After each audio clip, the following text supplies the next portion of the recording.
to you live on a Monday night. It is currently 10:42 Eastern Time. It is going to be 9:42 local time for me in Central. On the West Coast, it is going to be 7:42, and we are here to break down the NFL draft coming up, a massive blockbuster trade, what's going on right now with the NFL referees, and then a roundup about the first 2.5 days of the NBA playoffs to kind of give you our thoughts where we think it's going. Also, our thoughts on Victor Wembanyama winning the first unanimous NFL MVP. But we are here, and yesterday, kind of the NFL lit a firework and said, hey, the NFL season is back. We get that the NBA playoffs just started, but how about we drop a bomb on you with Dexter Lawrence going to the Cincinnati Bengals from the New York Giants, and now the Giants have two top 10 picks in the NFL draft. Huge move for both teams. The Bengals, they get much needed help on defense. You pair him with Boye Mafe. So they get that solidified, something that they were going to address in the draft. And then the Giants now have two top 10 picks that they can use at their disposal to get somebody on both sides of the ball, get somebody to help with Jackson Dart, and then help with that defense. So Giants, they're taking a playbook out of what the Texans did a few years ago, getting Will Anderson and C.J. Stroud. What will they take? But big move, win on both sides if they can both land on their picks. Yeah, definitely a win on both sides. Cincinnati is essentially hitting the we're in a win now window with Joe Burrow. We need a bend but don't break defense. We already have our entire offense there. We have Chase Brown at running back, and he's only going to continue to get better over these next 2 to 3 years. T. Higgins, Jamar Chase, we all know how deep this team is, and at this point, they're like, we just need guaranteed talent, and we're not going to mess around with a corner. We're not going to mess around with potentially taking a safety. We're going to take widely regarded as one of the best nose tackles in the league. Dexter Lawrence has been a second team all pro type player. He was a Pro Bowler in 2022, 23, and 24 as well. And he's going to be someone on the interior that's going to help this. And the fact that they got him and Boye Mafe in the offseason when the Cincinnati Bengals offense already operates as a sort of defense as on its own, because Cincinnati, if you're going up against them defensively, your offense going up against the Cincinnati Bengals, you're thinking that Joe Burrow, if him and Jamar Chase and T. Higgins are healthy, is probably going to score every single time on top of it. So now you have two key cornerstones on the interior and an edge rusher in Boye Mafe. So this is a huge deal for the Bengals, and the Giants just set themselves up for a historic rebuild if they hit on both of these. Oh, absolutely. You have your quarterback potentially with Jackson Dart. You have your weapons with Malik Neighbors and Cam Scatabo. Now you have an opportunity to build to get somebody that can address whether it's getting another wide receiver for him, getting an offensive lineman. You have a whole bunch of options available for you. Um, and then with the Bengals, their defense now honestly doesn't look that bad on paper. You have Boye Mafe, Dexter Lawrence. They have Miles Murphy, who's a second-year pro now. And then Jonathan Allen they also got, who's an older player for them. So overall, their defense, at least in the front seven, looks pretty good.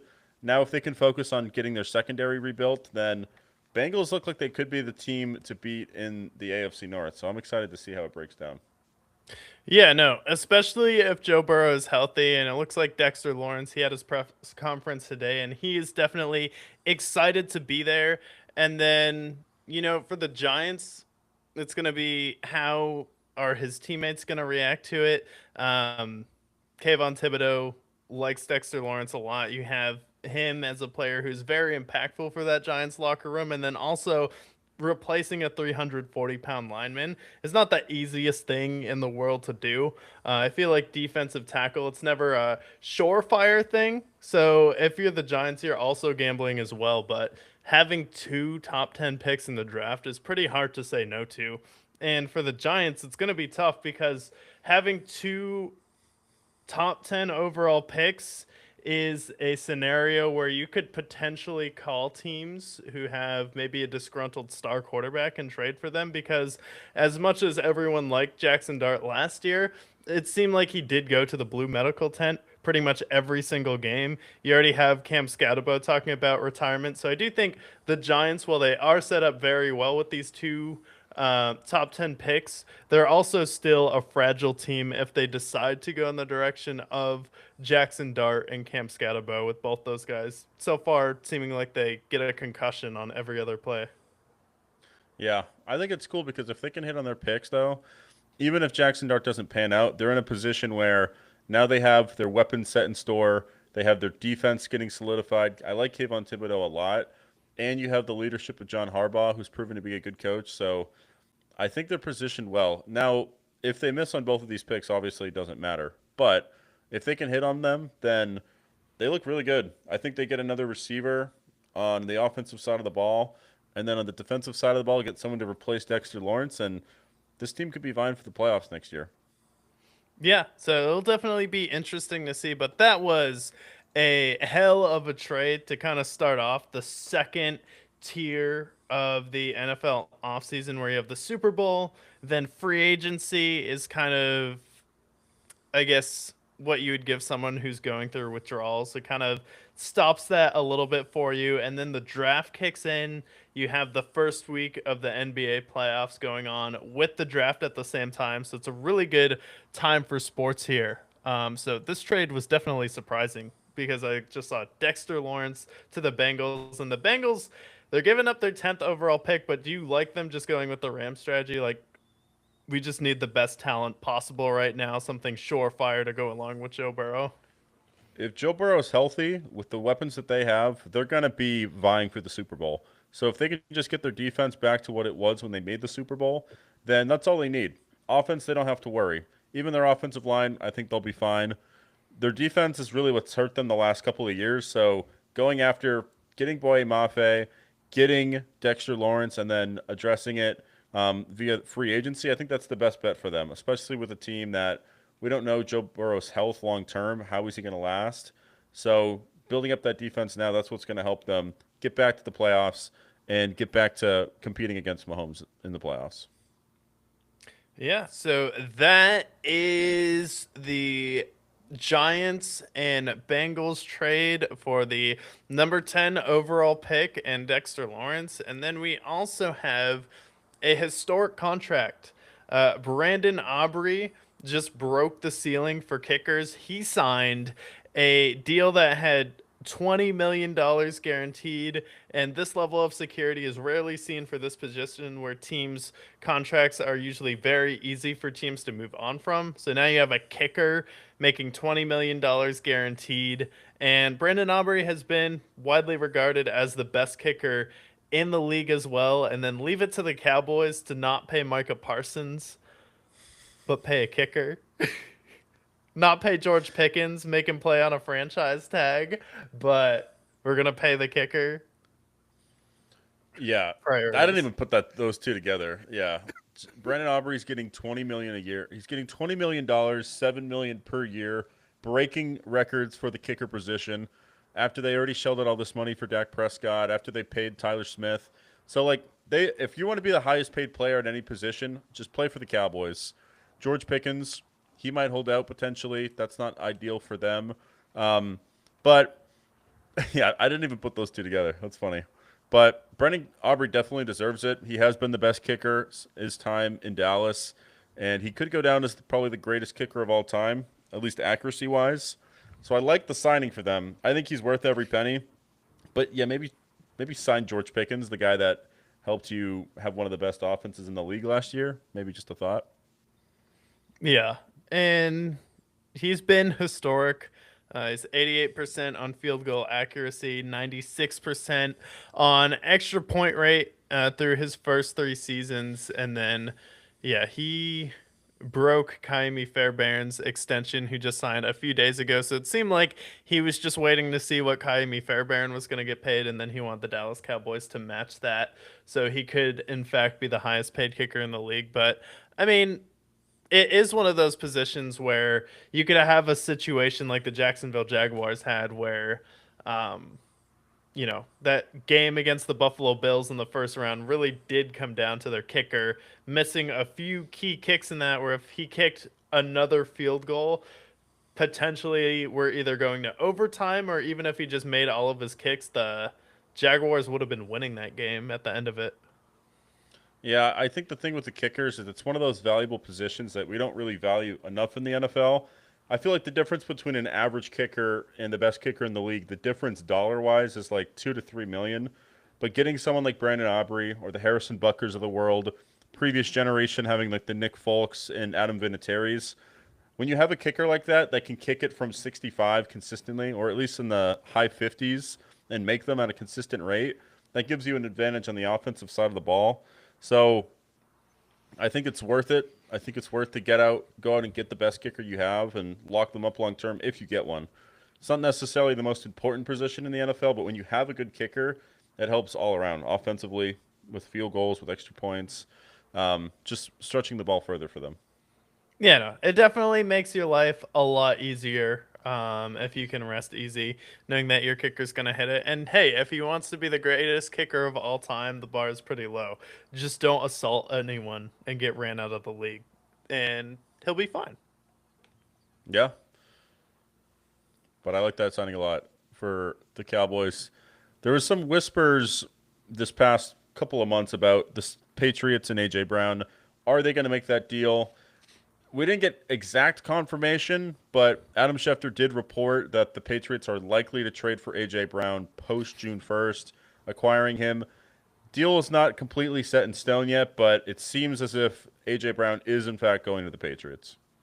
Adam Scheffner reported on AJ Brown going to the Patriots. Are we gonna see a picture of him and Mike Vrabel holding hands over the next few days? Then he really had to put some work in to get a beat on that report. I mean, Yeah.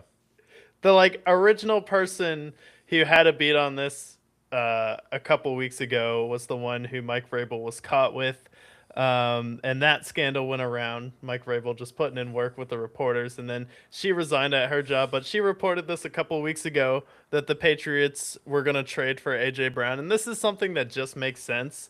Mike Vrabel was upset that they traded AJ Brown from the Titans. Him and AJ Brown had a good relationship when they were there, and if he wants out of Philadelphia, the Patriots just seem like they make the most sense for him. It's also a franchise that is known for bringing in older wide receivers, and the fact that AJ Brown isn't their only solution, they already went out there and paid Romeo Dobbs. This makes it like, okay, I think we're gonna have a really solid wide receiver room in New England when you can have AJ Brown, Romeo Dobbs, and Kayshon Boutte. And maybe we don't necessarily have the best wide receiver room, but we have just a really solid and a bunch of guys who can get it done. And then we'll see what Kyle Williams can do in his second year, because he made some ridiculous catches and they didn't even use him that much. So if you can just add some muscle and get on the field more regularly, I think this Patriots team will definitely be more dangerous. And this is definitely a team who's primed to go on another run and bring it back, because they already spent a bunch of money on defense again. And now you're bringing another wide receiver in AJ Brown. I think as long as he's happy there, then this should work out for both teams. I think it works for a lot of reasons. AJ Brown grew up a Patriots fan, and in 2019 he wanted the Patriots to draft him. There's a video of him crying when they selected N'Keal Harry alongside me and every other Patriots fan. But Patriots, it's refreshing for me to see them actually go out and get a decent receiver core, because their history over the last 15 years has had them running out with old Julian Edelman, or no offense to Jacoby Myers, but Jacoby Myers as your number one. Now, if they do in fact make this trade, they're going to have a legitimate number one. Romeo Dobbs is a legitimate number two. And then all the other guys around them, they fit that three spot much better. Mario Douglas played pretty well for them. Kyle Williams stepped in when it needed to. And Kayshon Boutte as a three is a good position there. So now their offense feels pretty legitimate. I like Trayvon Henderson a lot. And their defense obviously was top of the league last year. So for a team that I feel like lost the Super Bowl due to the fact that their offense just wasn't, it didn't have any oomph to it, now they have A.J. Brown who brings the oomph. along with what Romeo Dobbs can do. So I'm actually pretty excited about this Patriots team come next year. Yeah, no, it should be exciting. And the Patriots, last year they were still in a rebuild. They're technically still rebuilding right now because they still had a lot of cap space. They were top four in cap space coming into the season, and they still have a decent amount of draft capital. So the fact that this team is still building, and usually year three is when you see your quarterback take that next big leap. And then you'll have Drake May in year three next year. So I do think that this team um, you know, they're going to take another step forward this year. So I'm excited to see AJ Brown, hopefully on the Patriots. We'll see what they give up for him, though. The fact that it's after the draft, though, gives me a little bit of hope. I don't want to see a first round pick, but hopefully maybe a second. I would prefer like a third at most, though. I think a third round pick for AJ Brown is a home run for the Patriots. Anything above that, I think a second round pick's fine, but a first round pick, that seems like a lot for a guy who has had issues in the locker room in both places. And when he doesn't get the ball, he does tend to be a little cryptic on social media about it. But when he's happy and he's healthy, then he's one of the best receivers. He's a top five receiver in the league when he is fully functioning. This offense with the Eagles, it just doesn't feel like he fits that very much anymore. The Eagles, they have enough talent around him that they can move on from him pretty easily. So I like to see him in New England where he's the top receiver, getting 150 targets again, because I think he's back to that 1,400-yard type of A.J. Brown that we saw in the past. Yeah, I don't know if Philly has enough like weapons around Jalen Hurts to just move on though, because Devonte Smith has been a really good number two for them, but he can be inconsistent at times, and he's had his injury issues, which is probably related to that, obviously. And then Dallas Goddard is starting to get older. Saquon Barkley is also starting to get older. So those are three major players where we need to add two or three more pieces onto this offense, add some youth. You're going to have to eventually replace Saquon Barkley soon. So I do think that Philadelphia is going to be in a little bit of a rebuild. And I think everyone thinks they're just going to get back there next season, but this isn't a team that's historically good at drafting that position. They've been okay at running back, but even running backs, I feel like outside of LaShawn McCoy, I can't think of too many elite Philadelphia running backs off the top of my head that they have drafted. Yeah, that's a good point. They aren't notoriously good in that regard. I didn't realize this with the Eagles, but they did go after, they signed Hollywood Brown and Elijah Moore this offseason, which Hollywood Oh, Brown, great. that helps it a little bit.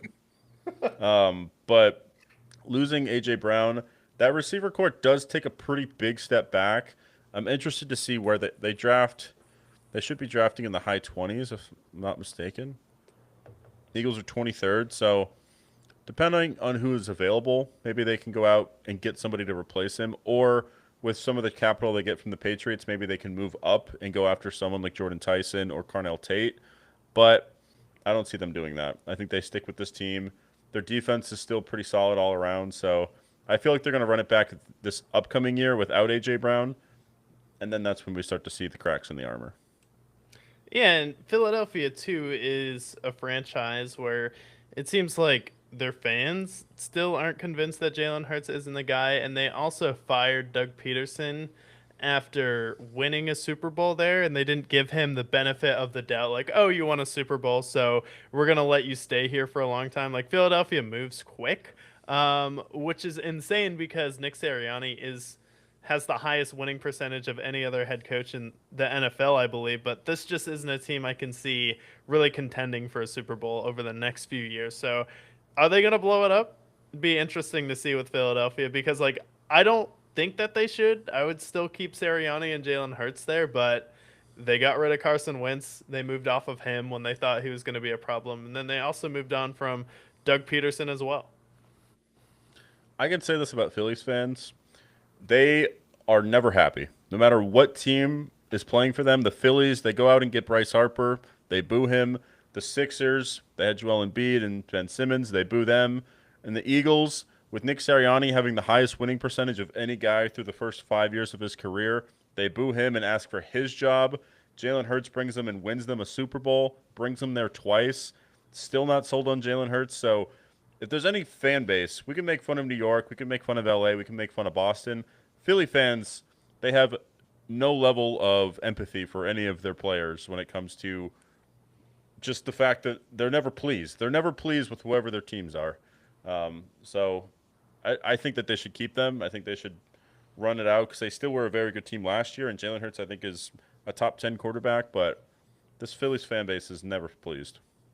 No, they're never pleased, and they said we want Boston after the Magic tricked them and thought they could go toe to toe with the Celtics, and then look where that got them. So, yeah, it'll be interesting to see what Philly does next year. We'll definitely keep an eye on the draft this weekend. And last bit of NFL news is: have you been following what is going on with the refs? Not really. I'm not really totally informed there.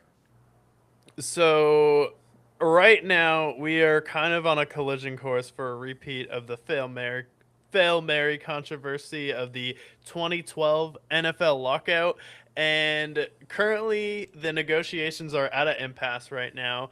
The union requested a 10% raise, while the league offered a 6.5 raise, so we're about 3.5 points apart. And now the NFL is currently preparing to use replacement officials for the 2026 season due to a contract standoff. And the current collective bargaining agreement is set to expire May 31st, 2026.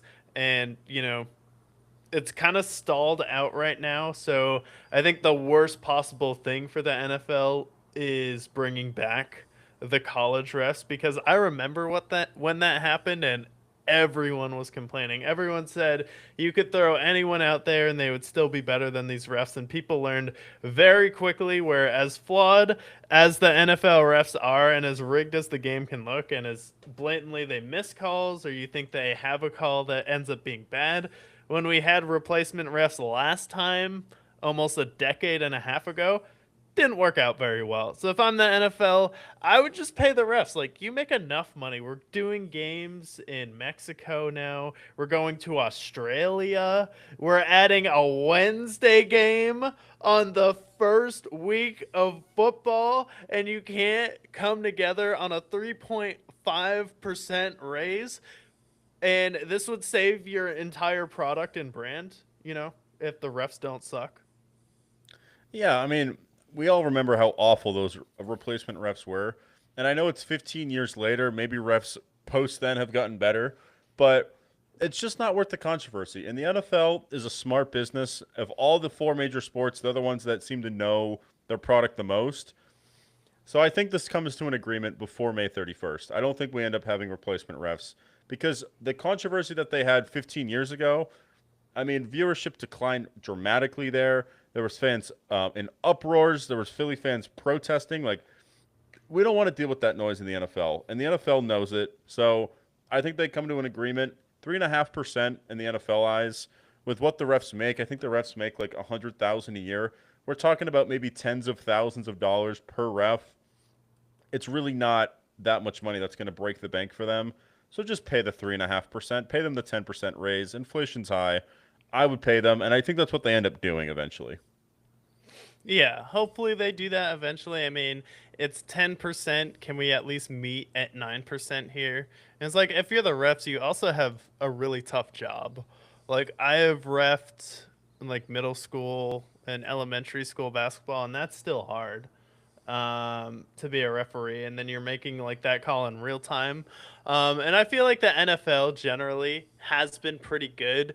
And last year, I didn't see too many obvious like cases where it looked like it was rigging. And I think most people, when they think the NFL is rigging a game or the refs are in it for a certain team, it's a team like the Chiefs. And when you hate a team that much and you want them to lose so much, every little thing is overanalyzed, especially the referees. So when someone just has that much hate for a team, it's like LeBron when he was in his prime for some people, SGA right now getting free throws. It's the same thing. But like overall, I feel like the NFL referees do a pretty good job. And then they also make Vegas some pretty good money on the spreads. I would agree. Right now, the average ref makes anywhere between 205 and 250,000. So with a 10% increase, they're making about 275, give or take, for the NFL, approximately. Just pay them the extra 25,000. I think there's like what, maybe 50 refs total. Like, how is this going to go deep in? Like, there's no way that they pay them 10% increase and it bankrupts the NFL. So just pay them, and they're good refs for the most part. Obviously, like when your team is facing another team and there's a call that doesn't go your way, obviously we blame the refs. That's part of the game, but I don't want to deal with 2012 again. 2012 was a miserable experience for everybody. It was miserable for the players, miserable for the fans. Just pay the refs. Is what it comes down to. Yeah, especially for the NFL, you don't want to risk the brand. And I think them making a move like, oh, we're onboarding 150 refs, like the NFL doesn't have any real leverage here because we've seen this happen before. And you're going to bring on 150 new refs. Like, well, okay, but what's that going to change? Like your product is going to get worse. And then you're eventually just going to pay the refs again. So I don't see the refs losing this one. The NFL doesn't have any real leverage, especially with the fail Mary game, that Monday night football game with the Packers and the Seattle Seahawks, where they all ruled it a touchdown, but it's actually an interception. Yeah. We don't want to deal with that again. So I think they pay them. You said it's May 31st when there's a lockout officially. Yeah. Okay, just pay them an extra 25,000 a year. Like, come on, you're fine. They're You're the gonna make NFL. that back from one game. You have a Wednesday. Like the thing that kills me is like you're adding a Wednesday game to week 1 of the season, and you can't pay them each like an extra. What is it? 70, 60, 70K. And a 10% raise from what they make now is like 25,000 a person. 25 times 150. It's like maybe an extra million at that. I don't even think it is a full million that they're paying them more at that point across all 150 refs. Let me see. Yeah, so that'd be 37. Yeah, that'd be $37,000. 37,500 per ref. So it's like an extra 5.5 million, roughly. Yeah, you're gonna make that back from one extra international game. I don't understand. You're gonna make up for it with one Super Bowl ad. One Super Bowl ad, and you're fine. They'll be fine. So, yeah, a lot of drama going on with the refs, and this is definitely unnecessary. It's a storyline for us to talk about in the NFL offseason, though. And we also have the draft upcoming this weekend, and this is about to be fireworks. We're about to start to see some teams that could maybe enter into the conversation, some teams that might scare some people with some of their picks. Probably see a couple more trades as well. Typically, you see some of those players get saved up for the draft here, but you have your mock draft pulled up. You're going to do your own draft first, then I'll do mine after, and we can compare our mock drafts together, kind of just giving our take on how we think the draft should take out. This isn't going to be like who we think they should take or who they will take. This is going to be if we're these teams drafting, who we would take. Yeah, and I say we just go pick for pick, and I'll start. Obviously, the number one pick is going to be Francisco Mendoza. That's an obvious pick. Raiders need a first-round pick. They need a quarterback. They get the future for them. And what they've already done in the offseason, it makes perfect sense. And he's the consensus number one pick. Yeah, no, Fernando Mendoza is definitely the number one overall pick. I can't really see them taking anyone else. I feel like that's the most obvious for the draft. Yeah, and then like the second overall pick, it's pretty close. I feel like the Jets are going to probably take an edge rusher, and it's between David Bailey and Arvell Reese. If we're looking at history, I feel like the Jets are going to take the pick that is more of a gamble, which for me I think is Arvell Reese, a guy that has 1 year as a starter with Ohio State. Has a lot of raw talent, but will it progress in the NFL? We shall see. Really quick, had good combine skills, but from Ohio State, I think they take Arvell Reese. Yeah, and he is there on a lot of mock draft boards, and they already have their quarterback in Geno Smith. Not really anyone else that you should be taking there. If you're the Jets, you need someone on defense who can go out there, get to the quarterback, and then just be a disruptor and create plays. And maybe he'll even get an interception. Maybe there's a tip at the offensive line and he's able to recover it, and then the Jets won't go another full season for setting a record for not having an interception. Yeah, hopefully. One can hope. And the Cardinals, I think, are going to take whoever the Jets don't take at edge rusher. Cardinals need to rebuild every side of the ball, and David Bailey looks like he's the best edge rusher in the NFL draft coming up. So I think they're going to take David Bailey. If I am the Cardinals, I would go ahead there and take Francis Muragoa. I'm taking an offensive tackle. Yes, we do need help on defense, but you go out there, you get the most NFL ready tackle in the draft out of Miami there. Start to rebuild that offensive line so you can establish a run game. Give Gardner Minshew and Jacoby Brissett a little bit more time, and I think you'll have some more success. So, because they need some help on the offensive line, I'm going to go with Francis Mongoa there. Did you see that Jacoby Brissett is potentially might be holding out for a contract for the Cardinals, and he wants to get a raise because he might be the starter? Is it that bad in Arizona where Jacoby Brissett is holding out now? The Cardinals they bring in Gardner Minshew, you have Jacoby Brissett, and they're like, oh, let's run it where we kind of let them play out. We get 6 or 7 wins, have another high draft pick, and potentially trade up for a quarterback next year. And Jacoby Brissett's like, wait a minute, I need a raise. That's how screwed we are in Arizona for the team that has the most recorded losses in NFL history. If you want to know how bad it is in Arizona, Jacoby Brissett is holding out. Well, he's projected to make $2 million, and he wants to raise it to I think 15 million because he's going to be like the bona fide starter. So he's trying to get a raise because he's in line to be the starting quarterback. And it's like, dude, this team, like they don't. The quarterback position's less important for the Cardinals because they're already in rebuild. And if they suck next year, they have a chance to get Arch Manning. This is not a team that you have leverage against. And if they don't want to pay you that much money, they can just cut you, and somebody else can try to sign you for that amount of money. But the Cardinals are not going to negotiate. I feel like they're just going to either cut him or he's just not going to get paid by the Cardinals. Yeah, that is crazy But though. What a that does Jacoby Brissett is holding out, that's just the most Cardinals thing ever.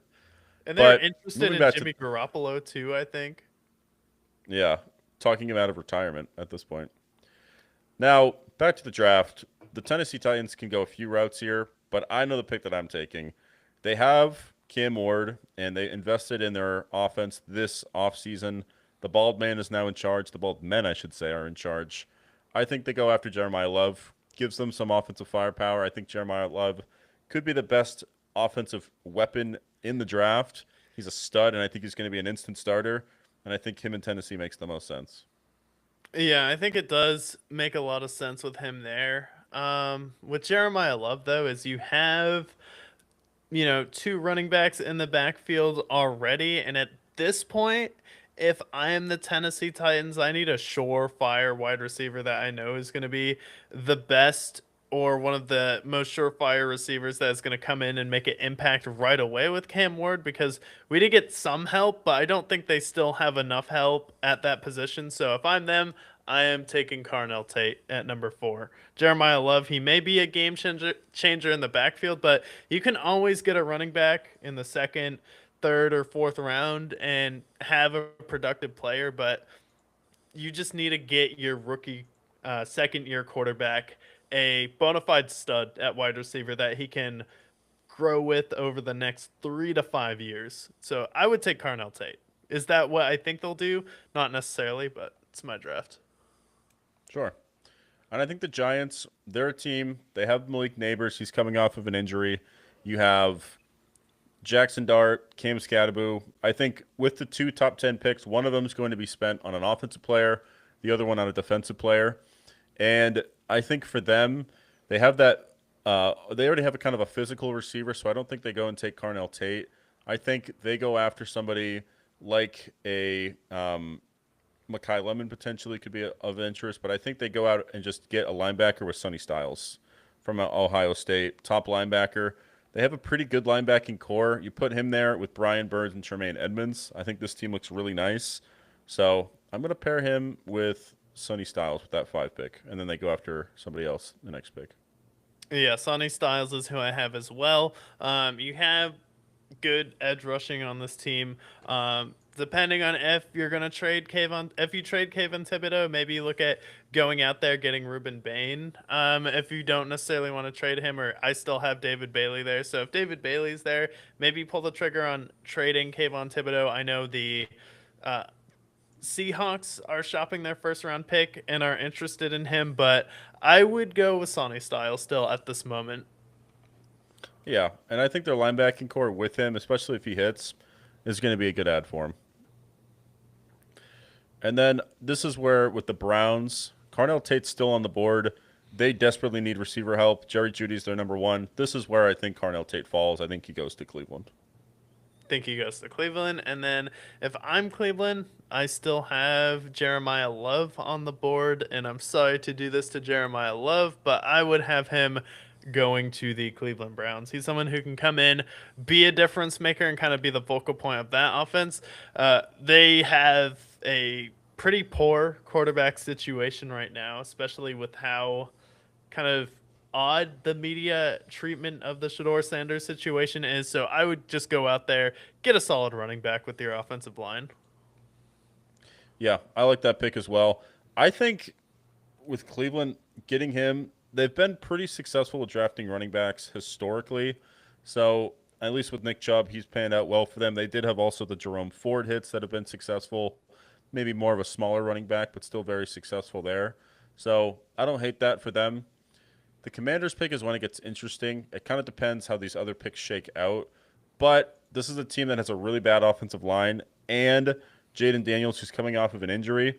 They did put some money into the offensive line. I know they have got Laramie Tunsil recently.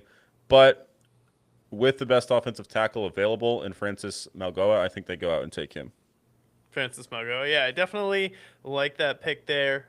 If I'm Washington, I see David Bailey still available at number 2 there with our 7th pick. So I would take him out of Texas Tech, and he's going to be your edge rusher there. Need to get younger on the defensive line, and he'd be a perfect fit for this team.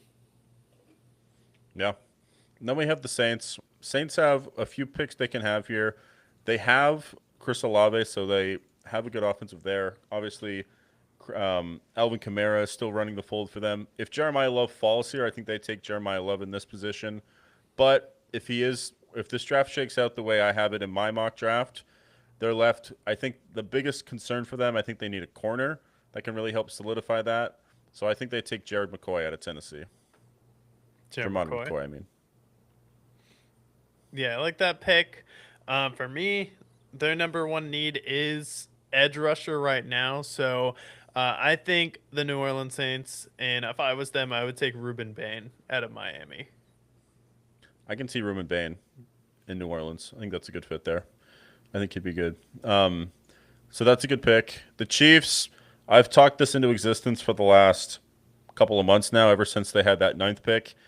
They don't really need a whole lot. I think they're already ready to go. I think Jordan Tyson's going to be a Chief. Yeah, Jordan Tyson should be a Chief there. I want the Chiefs to take a wide receiver as well. If I'm them, you're Kansas City, you have Patrick Mahomes in his prime. I get we traded away Trent McDuffie. You want to potentially look at, Mansour Delane or Gerard McCoy there if he's still available. But if I'm them, you just have to get Patrick Mahomes some weapons. You already have a good enough defense, but we have to get this offense started again, especially with bringing in Kenneth Walker. You can get 2 major playmakers on this team, be unstoppable. And with you get Jordan Tyson, you have Rashid Rice, Xavier Worthy, and Jordan Tyson. That receiver core becomes one of the best in the league if Tyson hits like I think he will. But with that 10th pick, in my draft, we still have Ruben Bain there.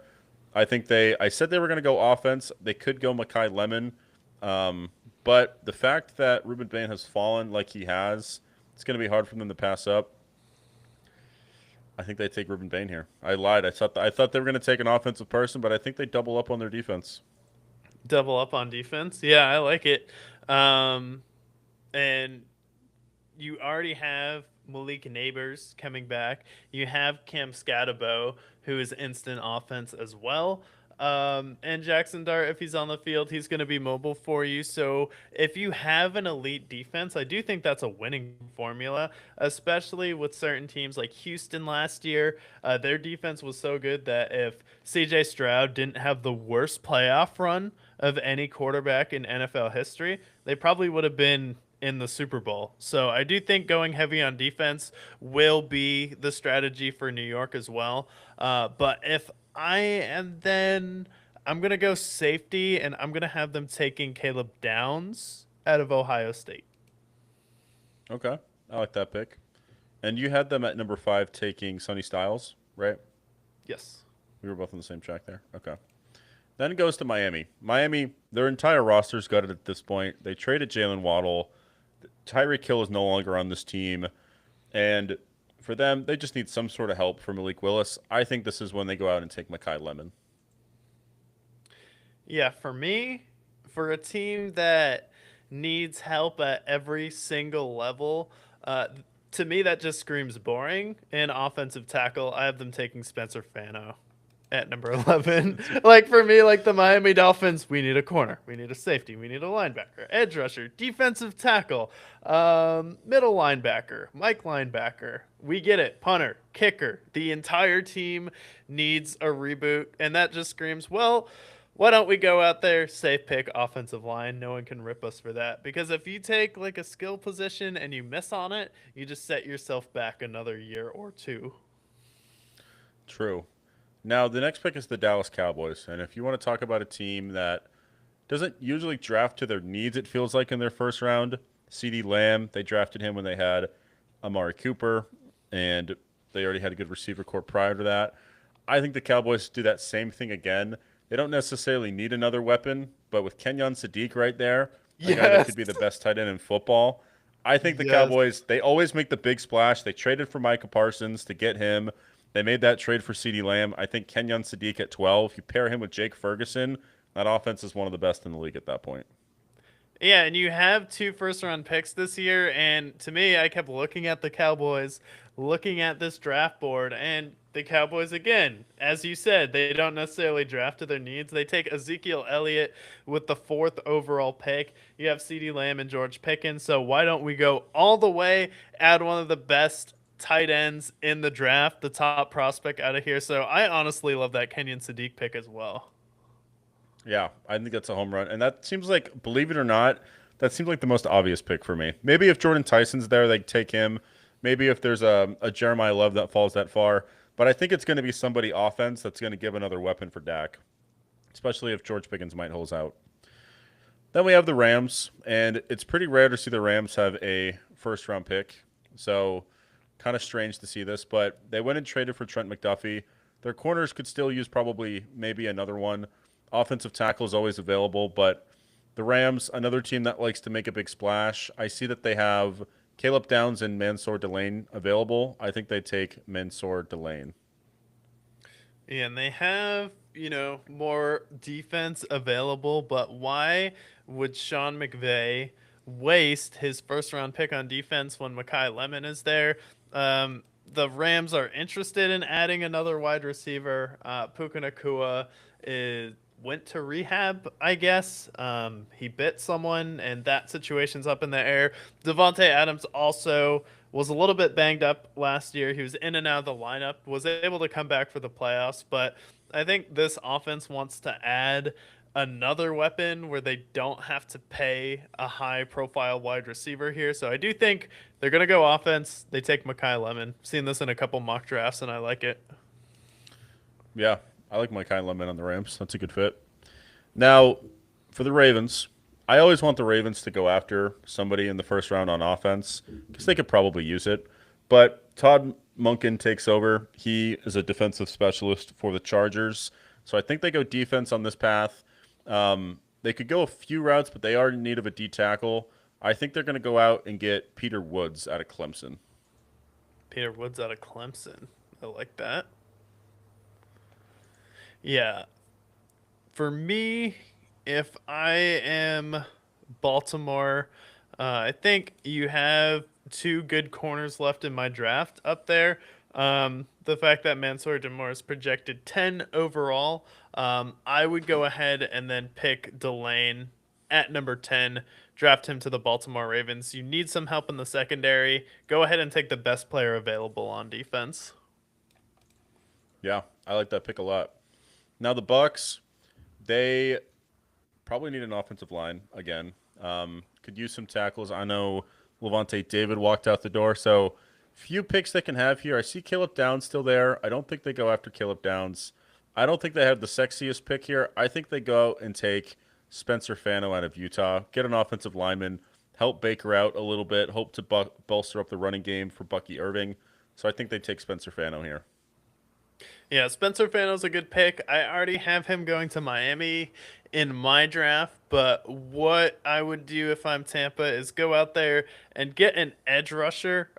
Your biggest need right now is really having someone who can disrupt the game on defense and get to the quarterback. So I would go out there and take Keldrick Falk out of Okay. Auburn if I'm Yeah, Keldrick Tampa. Fox a killer. Yeah, I like that pick a lot. Keldrick Falk could be coming later, very soon in the next few picks. We have the Jets at 16. For those who missed it, Arvell Reese is their second overall pick. Do they double up on defense? I think they need somebody on the offensive side of the ball. And who's going to help the most for the Jets in making Geno Smith the best of the best? Obviously, it's an offensive tackle. So let's find the offensive tackle with the strangest name in these next couple of rounds. Let's go with. I just had him here. Where did he go? I just had a funny one. Oh, Ola Vega Leone. Ola de Vega Leon. Because he passes the name test for the Jets. That's a Jets type of player. Offensive lineman. That's where they go. If I'm the Jets at number 16 and I say we need help on offense, so let me draft the strangest name possible to the Jets, I can just see the Jets going out there and saying, you know what? Pick number 16. Let's draft Casey Concepcion. I literally had him there. I'm like, this guy's going to fucking take Casey Contraception. And Let's he's go going to ahead. have Casey 45 catches for Concepcion. 300 yards. He'll be second in receiving with 300 receiving yards.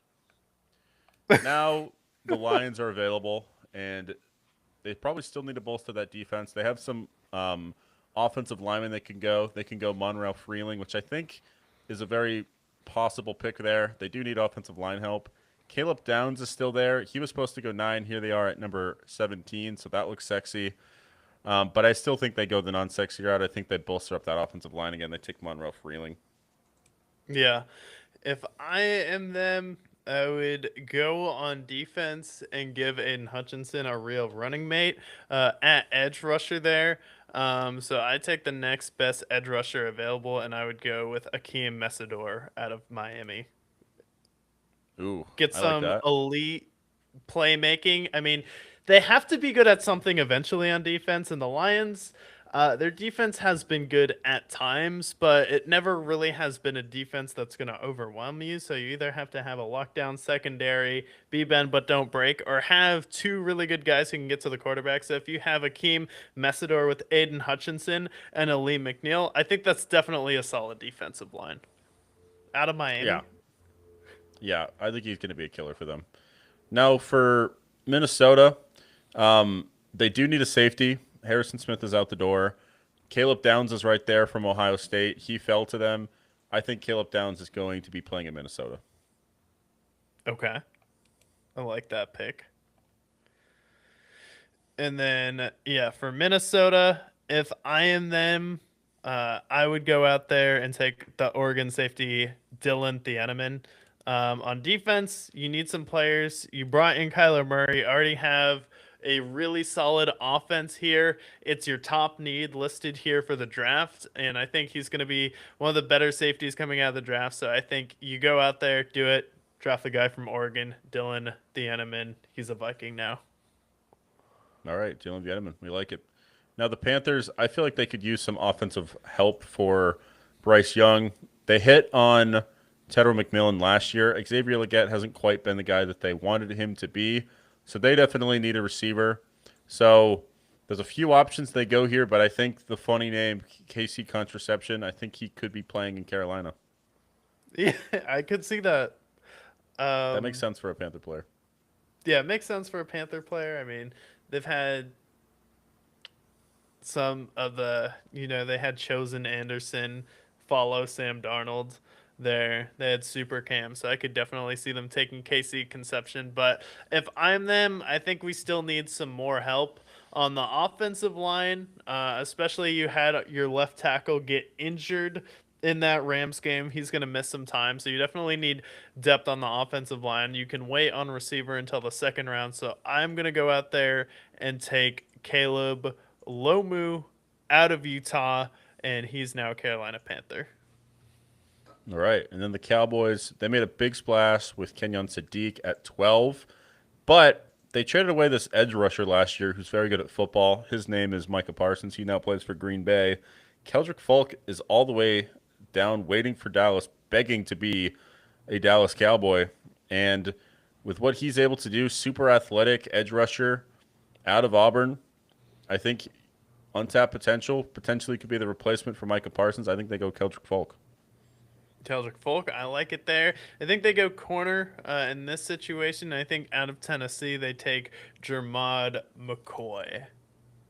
Ooh, okay. Like that pick. And then we have the Steelers. And the Steelers, of most teams in the NFL draft, I think the most boring team historically is Pittsburgh. There's a few other teams to have in mind. Patriots are pretty notorious as well. But Caleb Lumu, they need offensive line help. I think they go out and get Caleb Lumu. If I'm Pittsburgh, I also think we need offensive line help. I'm going to go out there and take a guard, though, and take Olave Leon. Sorry if I butchered his first name. I definitely did. But out of Penn State, take an offensive guard at number 21. All right. And then we have the lowly Chargers. A lot of people love the Chargers, but kind of a gamble on what they give you each and every weekend, but that's okay. They definitely need offensive line help, so a lot of hope to be had there. They need a guard, so for them, guards are kind of falling. That's kind of more a second round pick for them. I still think they double up here. I think they go out and take Caden Proctor out of Alabama. Caden Proctor out of Alabama. I like that one. I would have them taking Monroe Freeling out of Georgia. All right. And now the Eagles, I think they bolster up defensively. They're not really good at drafting wide receivers. They could go Omar Cooper if they so decide. But I think this goes defensive side of the ball. I see Akeem Massador from Miami. A little bit of an older player, 25 entering the draft. I think they go Akeem Massador.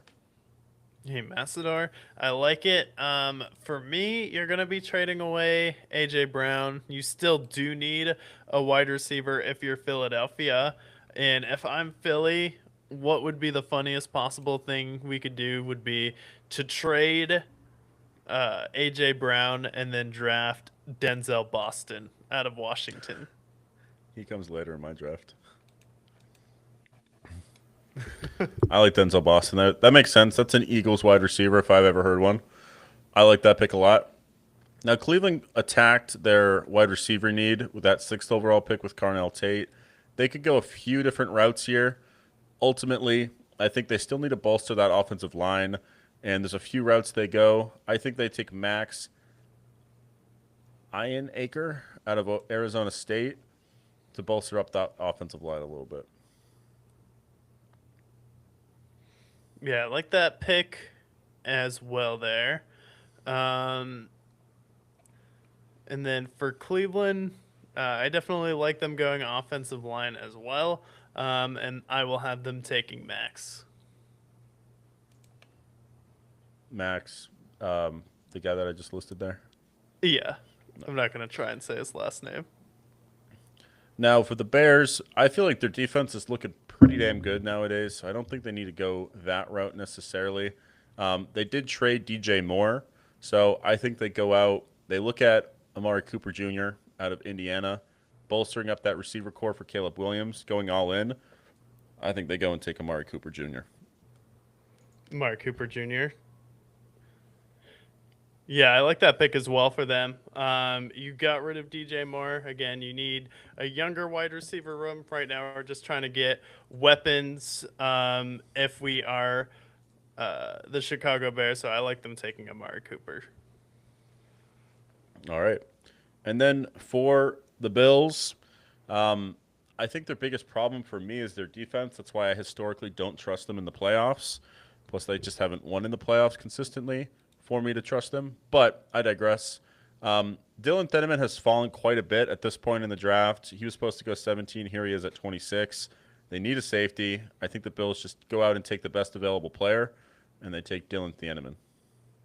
Yeah, if I'm the Bills, I go out there and want to solidify my edge rushing, especially having some older players who had Khalil Mack, tried to bring in Bosa. So I kind of solidify that over the next 5 to 10 years and take Zion Young out of Missouri. Zion Young, edge rusher. I like that. I actually have Zion Young coming to San Francisco in that very next pick, bolstering up that edge for them, pairing alongside Nick Bosa. They go out and take Zion Young. And for me, I would have them going offensive line and taking Caden Proctor at number 22. You just went out there, extended one of your better offensive linemen who's been there with you for a long time. So I think taking a tackle in the first round is also a good move for the San Francisco 49ers. Yeah. Now we have the Texans. They definitely need offensive line help. Who's available for them at guard? They also have a few other holes outside of that as well. Wide receivers, not really finding anybody available for them there. I do see that there's Chase Bisontis available to them, and they do need an offensive guard. I think they go out and reach and take Chase Bisontis out of Texas A&M and staying in Texas. For me, if I'm them, I think we double down on our strength, which is defense, and they take the best defensive player available. You need an interior defensive lineman, so I would have the Houston Texans taking Caden McDonald out of Ohio State. I had him circled there for a minute. I almost had him going to the Texans, but I like that pick a lot. Then the Chiefs, they already got their best receiver with Jordan Tyson. They win the draft because Caden McDonald has also fallen to them at that 29 pick. They do need some defensive tackle help. I also see Colton Hood here. That actually makes more sense. I'm going to switch my pick. Colton Hood out of Tennessee, filling that hole that Trent McDuffie will leave them. So they go out and address their corner, and they get a top receiver in that draft. Yeah, I would take Colton Hood as well. All right. And then Miami, they had taken Mekhi Lemon with that first pick, with that 30th overall pick. I do think they're going to address the offensive side of the ball the most, give as much help to Malik Willis as they possibly can. With Blake Miller still available, I think they take Blake Miller out of Clemson. Yeah, for me, I had them taking an offensive tackle. I think they go out there and are going to be starting to rebuild their secondary and take Brandon Cisse out of South Carolina. All right. And then you mentioned that Denzel Boston goes to Philadelphia. If he doesn't go to Philadelphia, which I think is a viable pick, Boston, New England. New England is in Boston. Boston is in New England. Denzel Boston out of Washington. I see the Patriots taking Denzel Boston. If I'm the Patriots, I'm thinking offensive line, offensive line, offensive line. I would have them taking Blake Miller out of Clemson. All right. I like that. And then for the Seahawks, the Super Bowl champions, a lot of holes that they ultimately need to address in the draft. Running back comes later, most likely for them. Edge rusher, who's still available in my mock draft? Not many people there. They could potentially go TJ Parker if they so choose. But Caden McDonald's still right there. D tackle, still need to fill that hole that's been left. So best available player, they take Caden McDonald to finish the first round. Yeah, Caden McDonald. It's definitely a good pick there. And they have, some holes. They lost a couple players, but most importantly, they lost their best running back on the team. So if I'm them, I would take a running back, and I'm going to take Mike Washington Jr. at number 32 because you Mike lost Washington. Kenneth Walker. He was the Super Bowl MVP, and Kenneth Walker was really the person that took all of the pressure off of Sam Darnold in the Super Bowl and let him settle, where Sam Darnold realized that he was going to be able to just hand the ball off to him, hits a few quick screens, and then he didn't have to force anything. And he ended up being the Super Bowl MVP.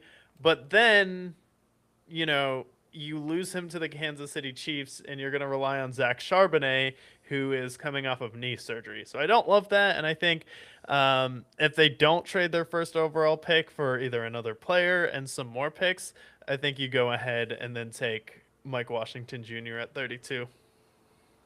Yeah, I like that pick a lot. But like how our first round shaked out, I do feel of all the picks that I picked that I feel the most confident in, the Chiefs taking Jordan Tyson, the Cowboys taking Kenyon Sadiq. I think David Bailey does end up in Arizona. Jeremiah Love comes out of Tennessee.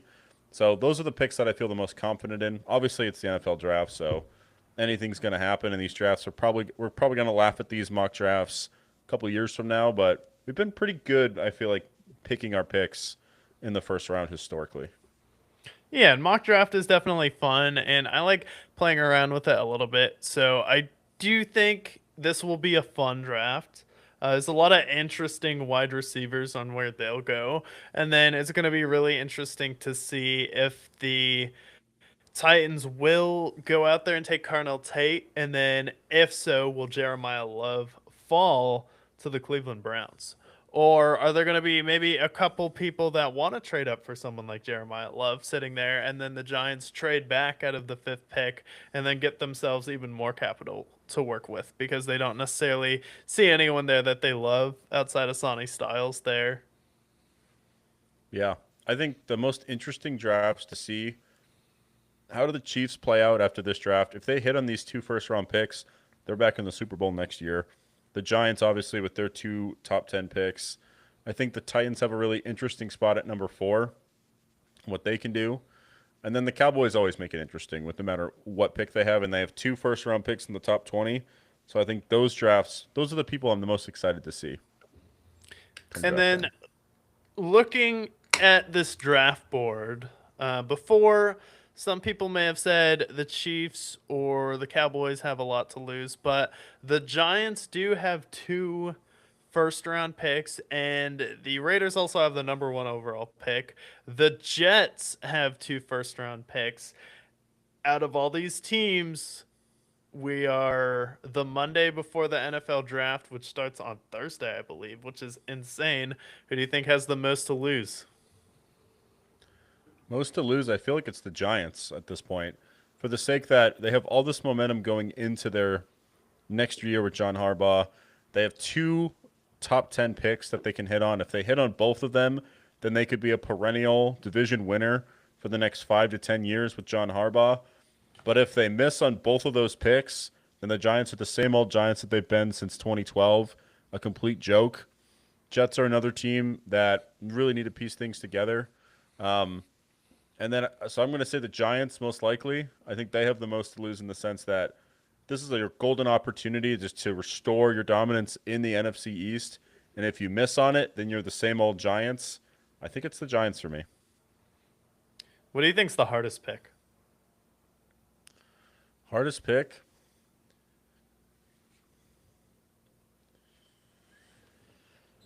Hardest pick for me. I mean, I feel like Miami has a pretty tough pick there at 11 for the sake that there's so many holes that they have, and any of these players that are picking after them, there's plenty of talent there. I feel like they're going to go wide receiver most likely, but Miami has a pick where if they mess this up, I mean, they already have a pretty rough roster entering in next year. If they miss on it, that's kind of a hard, I feel like pick 11 is kind of a hard pick to land on. Yeah, pick 11. Honestly, for me, it'd be pick 4 with the Tennessee Titans because Robert Sala is a defensive head coach. So you obviously have that temptation there. And then is a running back going to help Cam Ward the most, or is a wide receiver going to help Cam Ward the most? I think it's running back, but I think both aspects obviously are going to make him better. I like Jeremiah Love a lot. I think he's a guy that could be the next Saquon or the previous years of Nick Chubb. I think he's going to be. We look back at this draft as what we saw a few years ago with Jahmyr Gibbs and Bijan Robinson. I think he's going to be that good right away. He could be. I think he could be offensive rookie of the year, and maybe if he's good enough, offensive player of the year. But I don't think their team's good enough to get that necessarily. But I believe in Jeremiah Love a lot. Yeah, it'll be interesting though. There's a lot of really good edge talent in this draft as well. Offensive lineman, which doesn't get a lot of hype, but it's definitely a fun aspect of it. So I am excited for the draft is to kind of kick off, and it feels like the NFL got another jump start this week. And then we have the NBA, which just started the playoffs, finished up the play-in tournament, and it's one of the best times of year for sports again, where kind of slows down. Now we have baseball. The NHL playoffs are going on as well. They started this weekend. So a lot of, kind of sports. The baseball and hockey are a little bit more blue collar. Yeah, baseball still in its infancy for the regular season. First month is kind of like week one of the NFL, where it doesn't really matter, but it matters maybe come September time or in the NFL playoffs come December. So not really concerned too much with baseball. Hockey, they just kicked off. They have the Avalanche who are looking to repeat as well. And then the Bruins, the Sabres. We have the Lightning trying to get back to the championship as well. So interesting there. But NBA playoffs is in it's officially kicked off. We had predicted that the Hornets were going to make it out, or at least I had predicted that. That did not fall into fruition. But how did you feel just as far as like the play-in tournaments, how those shook out? Was I wrong about the Trailblazers? 1,000%. Did not expect that matchup there. But just overall, just with the play-in tournament, with the games just starting off there, how did you feel about each of those matchups? Yeah, I thought the play-in tournament was really fun. Especially we had that Miami Charlotte game in Charlotte where you have LaMelo essentially take Bam's legs out from under him, and then he's out the rest of the game and injured. And then they go on, and then they're starting to look unstoppable. You have Cody White hit that ridiculous three in the corner, and the parody was electric because you have Philadelphia kind of just have their way with the Magic. The Magic don't see too into that game, and then they go out there and absolutely manhandle the Hornets. And then I just see that I'm like, oh boy. You have the Magic going in, and then Paolo's finally healthy. Franz Wagner missed a lot. This is a nightmare scenario for Detroit. And then on the West, you had a vintage game from Steph Curry.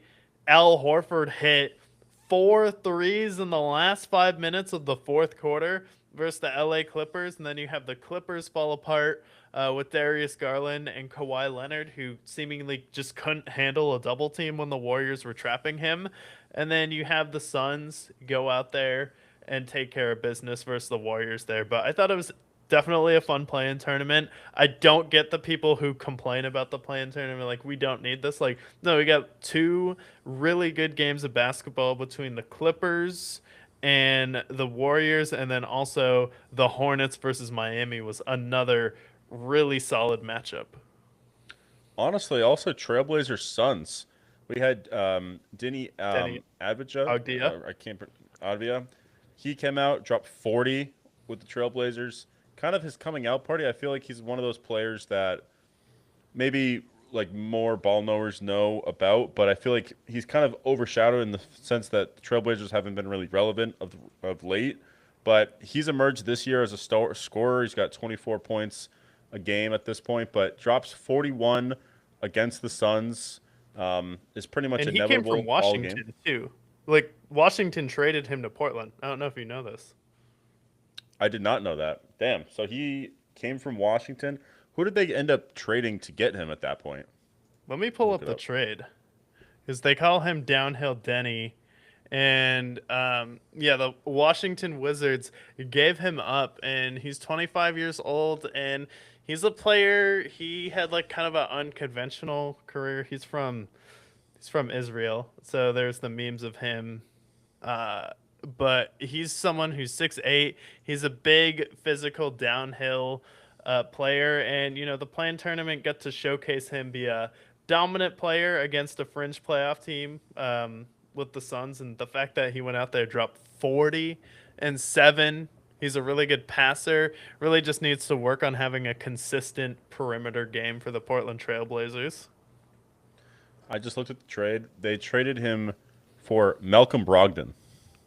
What? The trade was Dini Avdija for Malcolm Brogdon, the 14th pick, which turned into Bub Carrington. First of all, don't draft a guy named Bub. First of all, 29 first round pick in 2 seconds. Yeah, the Trailblazers won that trade, I would say. No offense to Malcolm Brogdon, great player, but yeah, Trailblazers have a guy that. What makes me the most excited for the Trailblazers is the fact that you have Dame coming back next year. You have Scoot Henderson. This is a team that I didn't really believe too much in. Didn't watch too much of them in the regular season. But you have Drew Holiday. Dame comes back. Now you have a star emerging with Denny. Scoot Henderson, what he can be potentially for them. It's a team that I think is going to be a lot of fun. And then they have Robert Williams, who's a fun player. Fond memories of him in Boston. But I like where this Trailblazers team is going. And that game against the Suns, they earned my respect. I definitely didn't believe in them entering the playoffs, but that guy's a freak. I think Denny is going to be a freak for a long time. Yeah, no, Denny's definitely going to be good. The reason why we didn't want to see Portland versus San Antonio is because of what happened. It was close, and the Blazers came out, played pretty well in the second half. But the fact that Wemby got 35, and then Denny Agdia had 30 in this game, and it's still a 14-point victory for the Spurs. They won by 14, 13 points here, and they pretty much dominated the game. It just seems like the Spurs are on a different level. And kind of whoever won the play-in tournament, I didn't really think out of the West was going to beat the Spurs or Thunder. And then we also saw that on Sunday with the Suns collapsing versus the Thunder, and they lost 119-84. So like in the West, it was kind of tough with the play-in tournament teams coming out, but I thought the East, one of those teams had the potential for an upset, which is what we saw. Yeah, 100%. And the play-in tournament, what I like from it, you have vintage Steph. I do want to briefly talk about the weirdest season of all time, which is the Clippers season that we can now discuss in its entirety, in the sense that they were the worst team in basketball. They were, 13 and I think it was like 30 or something. They had a horrible record.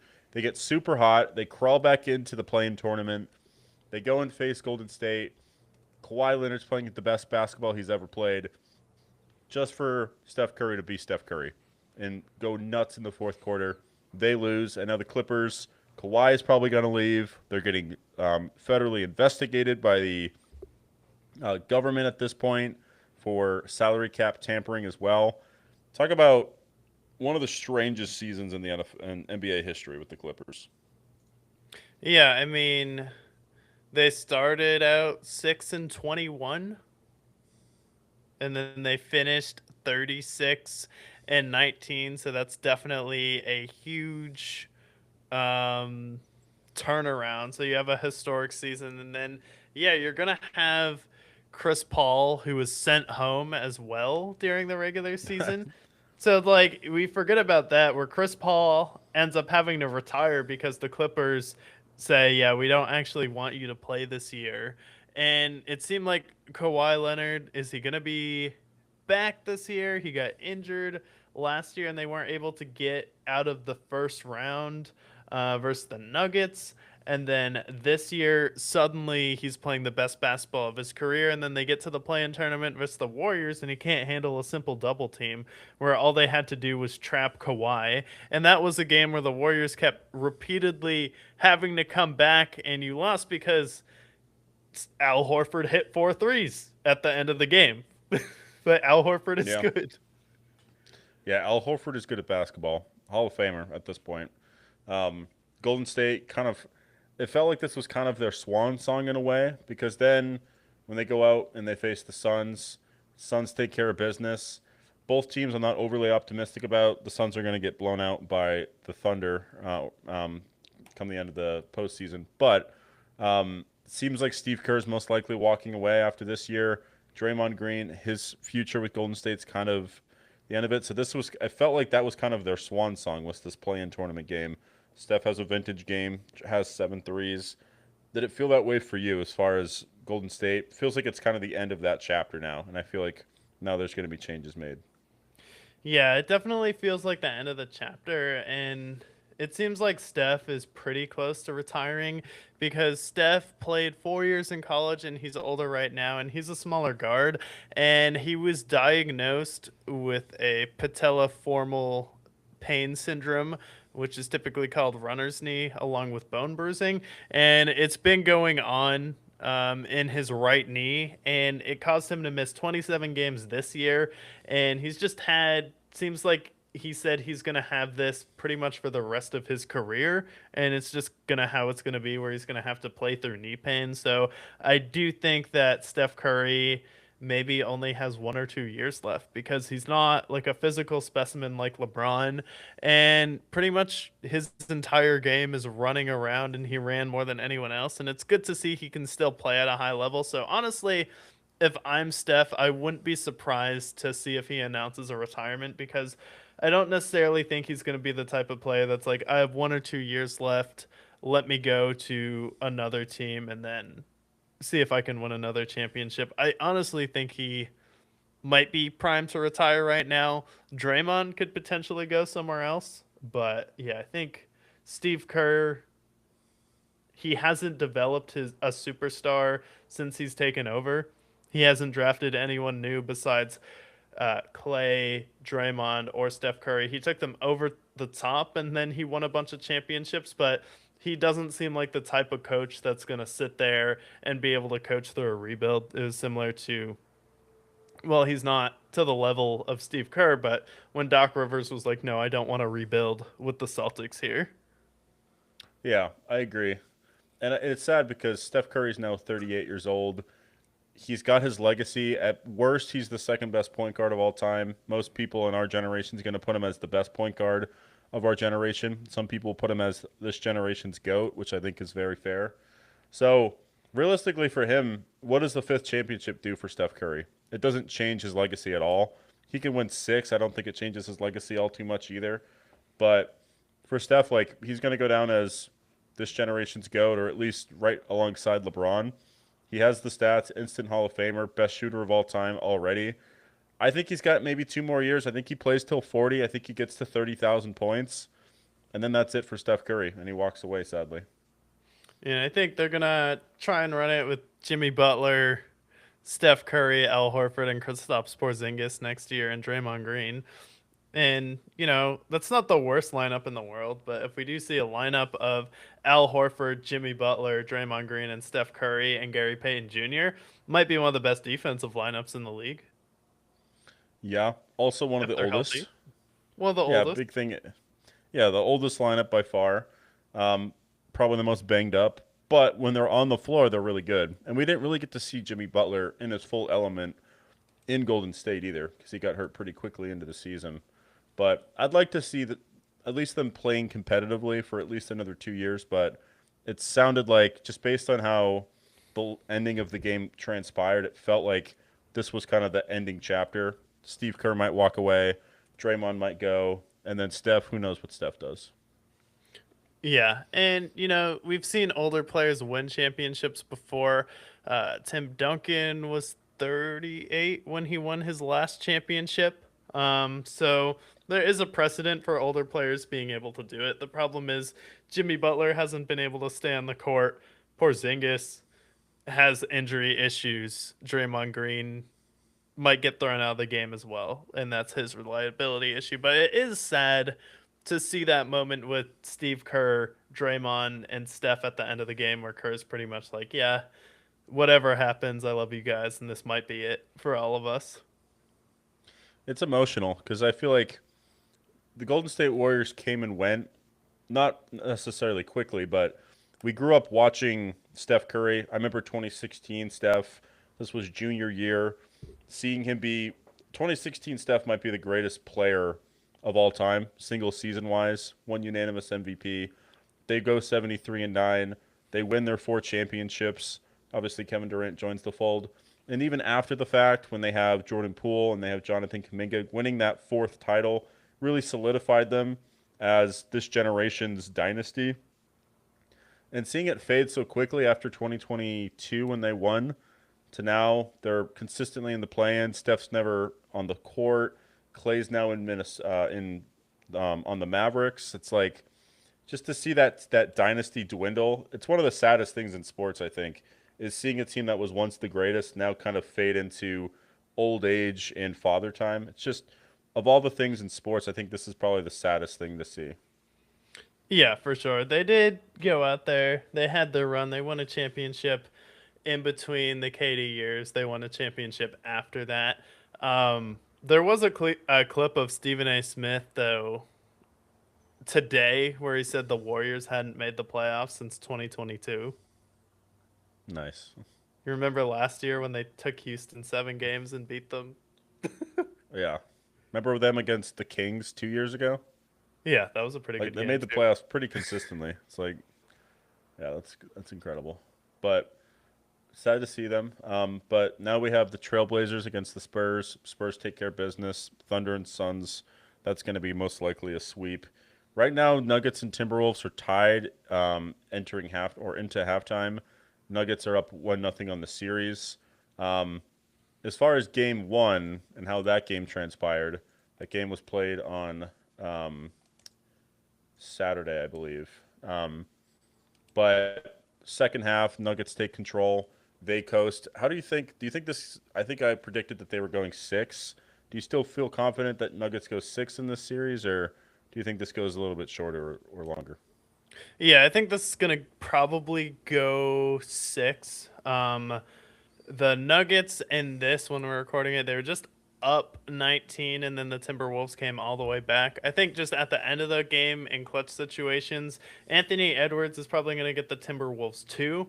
But I do think the way Jamal Murray came out and the fact that he was the top scorer for the Denver Nuggets on Saturday, he dropped 30 points in the first half of this game. Him and Anthony Edwards are going blow for blow.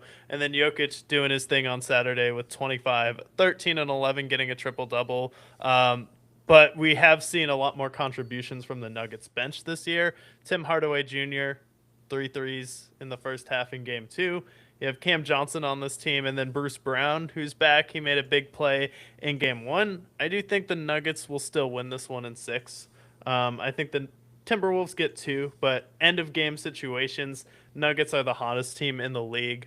But it is a good rivalry. I just don't think like the last time the Timberwolves played them, they had Nikhil Alexander Walker and Karl Anthony Towns. I just don't think what they have right now is enough. Yeah, I would agree. I think the Nuggets do take them in 6.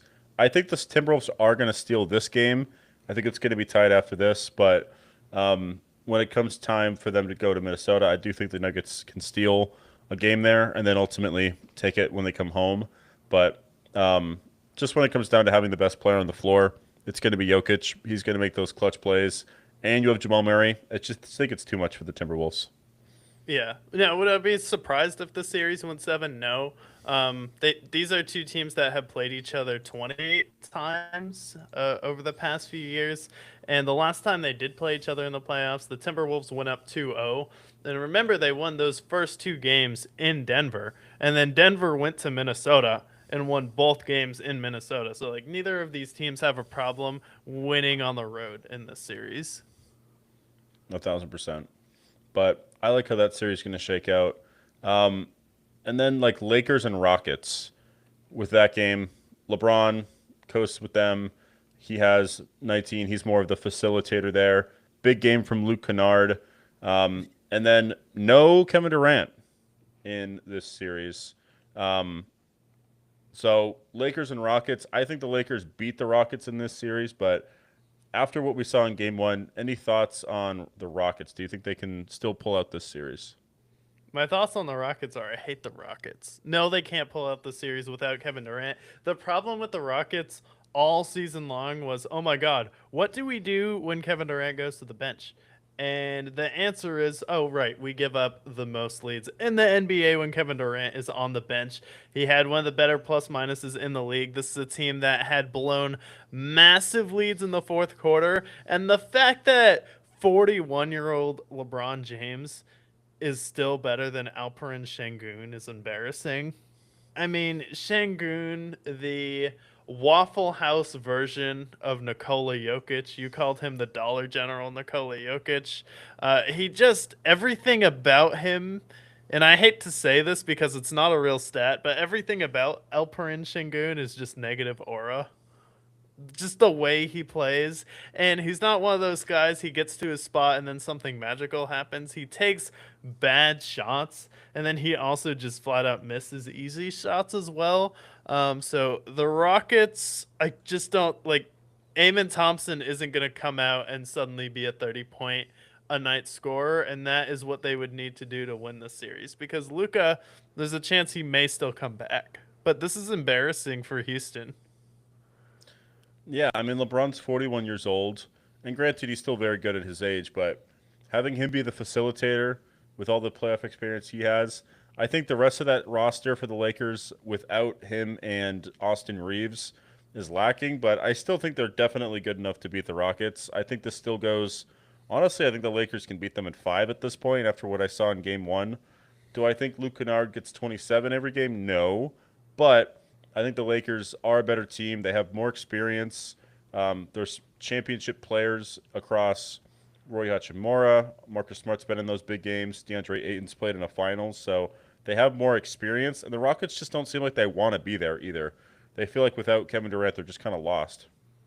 Yeah, Ime Udoka, you know the comments he had about JJ Redick. He called it a bitch move to put in Bronny when the Lakers were blowing out the Rockets.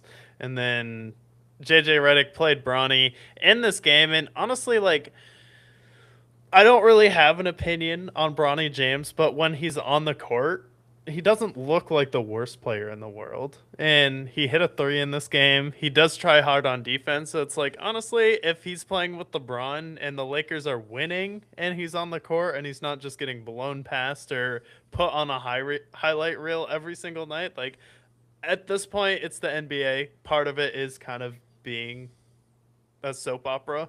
And there's a lot of nepotism already in the NBA. So why are we going to pretend it's new when it's LeBron? No, I agree. And I don't think Bronny James has gotten better as a shooter year to year. This year, I think he was shooting at like 40% clip from 3 or somewhere approaching that. So he's gotten better as a shooter. Defender, he's a little bit better. But all of his stats, he's improved. He improved. He went from 30% from the field last year to 40%. His threes are at 38%. So if he could just be a shooter, decent on defense, like I think Bronny James does have a future in the NBA post LeBron. But of course, he's always going to have that above him with the nepotism and everything else. Even though we literally just talked about the Warriors with Gary Payton Jr., and there's plenty of other players in the NBA who are coming from other NBA All-Star or Hall of Famers in previous decades. So maybe Austin like Rivers. the Austin Rivers, who had a His decade of dad his was the career coach because and the GM. yeah, so it's like I don't think this is new. I think Austin Rivers is maybe worse. Bronny James, got to also keep in mind that like it wasn't that they took him first overall. This is a late second round pick for the Lakers at this point. And he's doing exactly what a late second round pick should do, which is minimal minutes when he steps in. Can he hit a three? Can he make a stop? That's literally all they need him to be. And he sometimes does that. Yeah, I mean, the media makes it so hard to be a LeBron hater at this point. It's that, like, being a Celtics fan, growing up and him being with Miami and Cleveland, and then being liking Steph Curry, and then him winning in 2016 is definitely hard. But like the media hates makes it hard to be like a full on LeBron hater now with Bronny.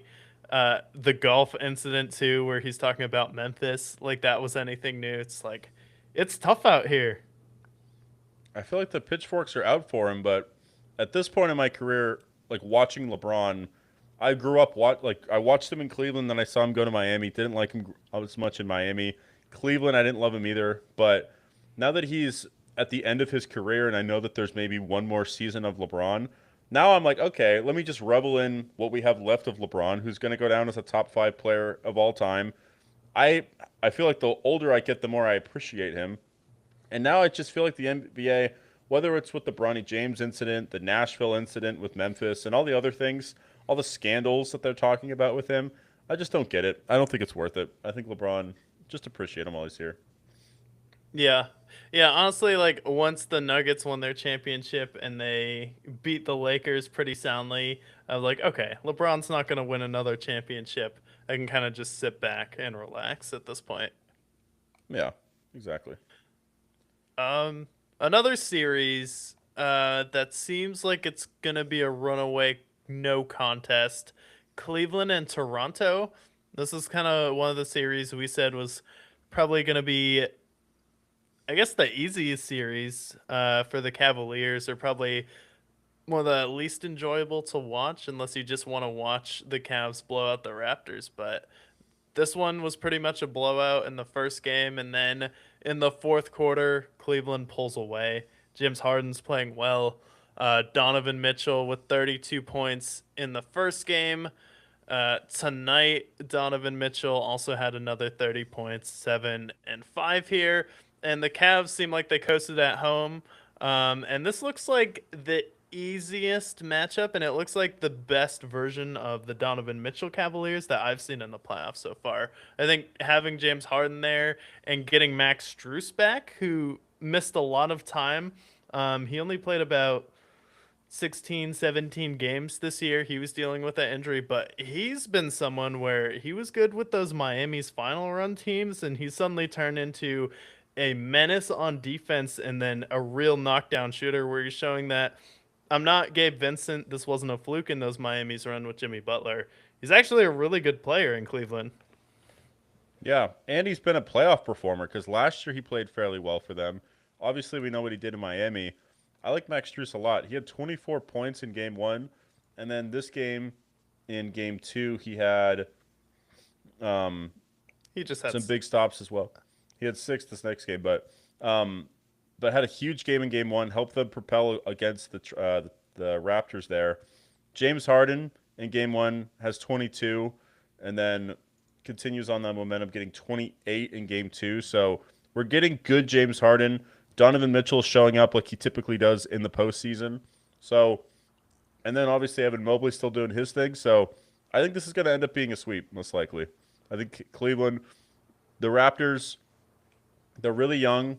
They don't really have an elite scorer. Brandon Ingram's probably the best they have, and he's not necessarily going to take them over the top. So honestly, I think Cleveland, I had them going 5 or 6, but I think ultimately this could end in a sweep. Yeah, I will still give Toronto a game. I think Cleveland will end up losing game three and then just winning the series back in Cleveland. But yeah, I do think we're seeing James Harden locked in here. Donovan Mitchell finally looks like he's healthy. Mobley had a little bit of an off year from the 3 point line, but he still did lead the league in dunks. And defensively, they look good. They have some good rotation players as well.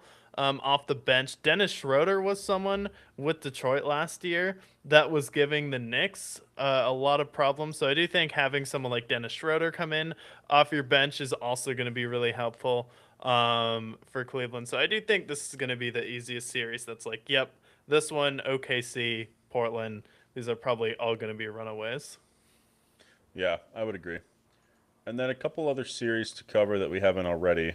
Um, we talked about Cleveland. We talked about all the teams in the Western Conference.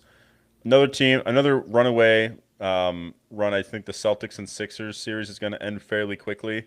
You had given me a stat to start the show. I won't steal your credit. I'll let you name it off. But Sixers haven't beaten the Celtics in a postseason series since 1983, and they've matched up, I believe, 7 different times.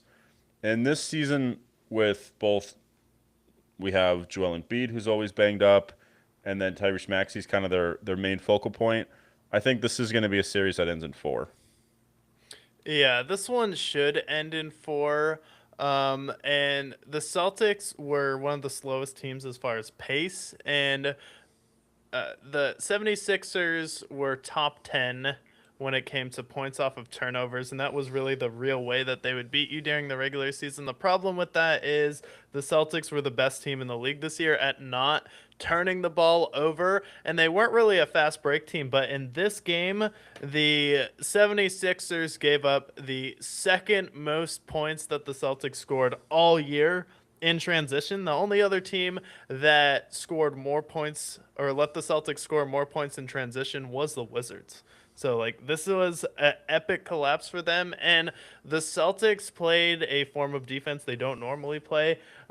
Typically, they've been playing drop coverage, but in this game, they said everybody but Tyrese Maxey is going to beat us in this game. And Tyrese Maxey goes 8 for 20 in this game, shoots 40% from the field, and ends up being a minus 29 in this game, Oof.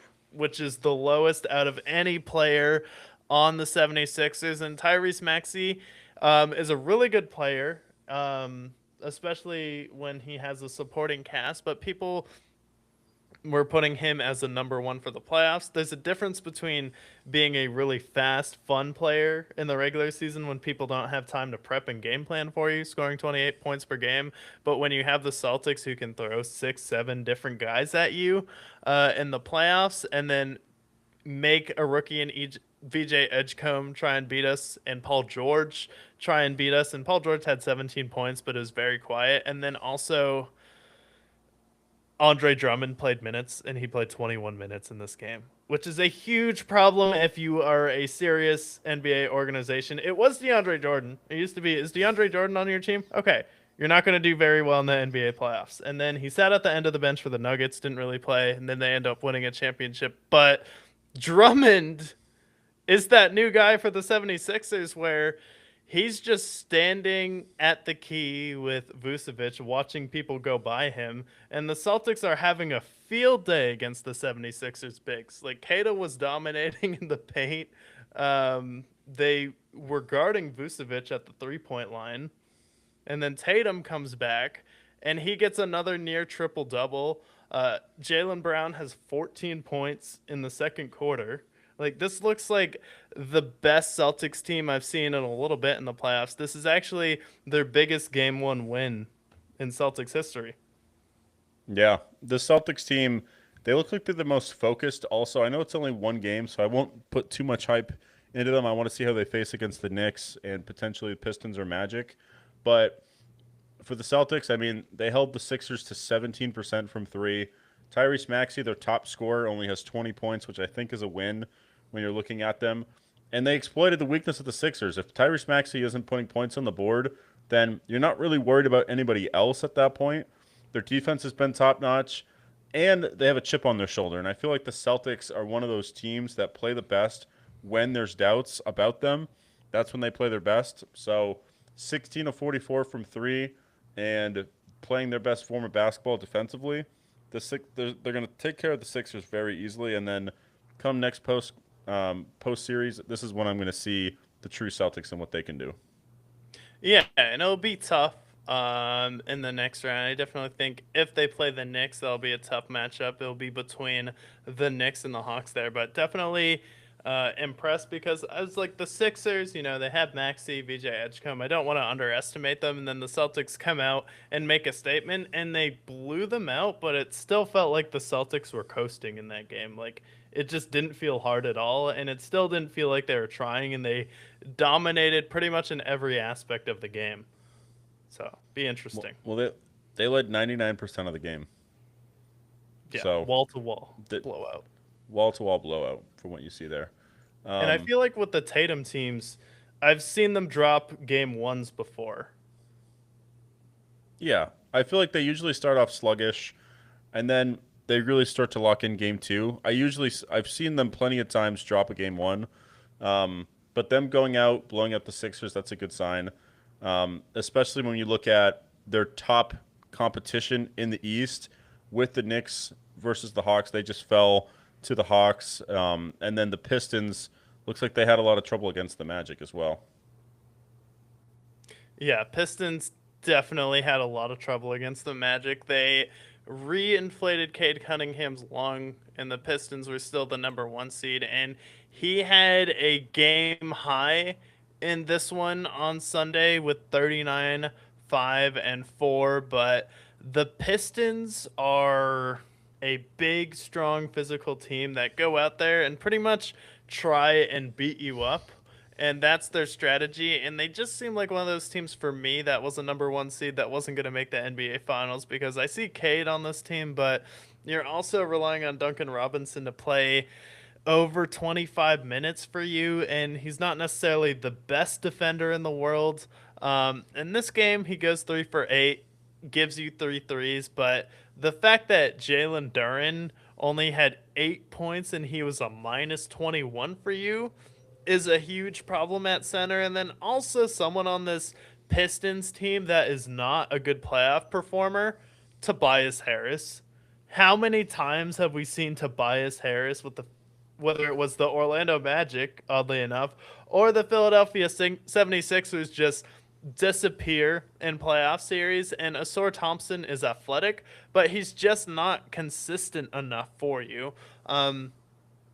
So with the Magic, I honestly think they have more scoring options and more playoff experience to go to. The Magic got in a tough 7 game series that they ended up losing to the Cleveland Cavaliers against Donovan Mitchell, which was tough. And they got some experience against the Celtics. And now I'm just wondering if they lost to the 76ers on purpose because they knew that this was going to be a really good matchup for them. Because you have Wagner back, you have Jalen Suggs, who is extremely physical, and he was playing hard all game, fouled out, and set the tone for them. And they didn't have anyone score more than 23 points, but you had 5 players score more than 15 points in this game. And Wendell Carter was a plus 20, which is the game high. And he played outstanding basketball for them. Yeah, that's the thing that's exciting about the Magic. Realistically, when we were looking at them in the regular season, we thought the Magic were going to be the 4 or 5 seed. So the fact that they fell to the 8th seed, that's pretty detrimental for a Pistons team that I feel like started out really hot, but then kind of cooled off come the end of the season, especially following Cade's injury. But Paulo Banchero played great. I feel like he's a guy that hasn't quite hit his stride quite yet.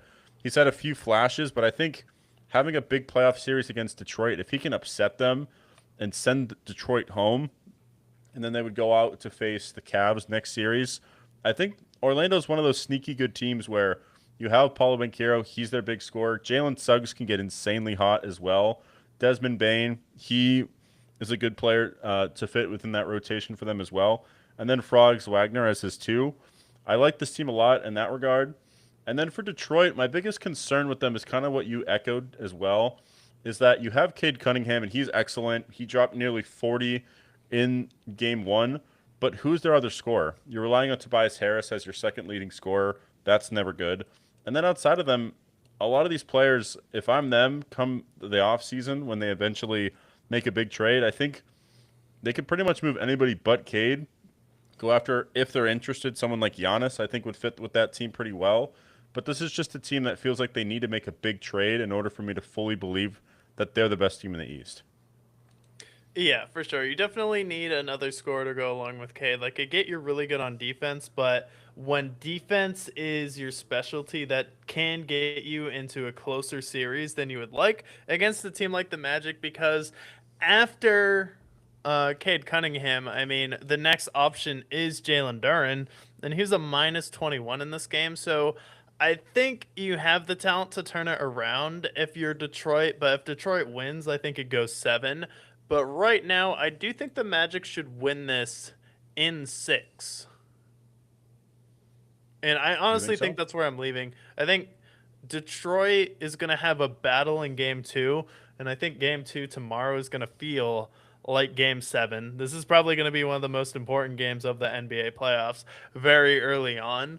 But this is probably the most exciting first round matchup because it was a tough physical battle. And then you have Desmond Bane and Jalen Suggs, 2 physical players. Jalen Suggs, kind of your Draymond Green, Derek White type player. And then Desmond Bain is just someone you brought in from Memphis to score, and then he had the second highest plus minus in this game behind Wendell Carter, plus 17. Yeah, I just think this Magic. There's a team.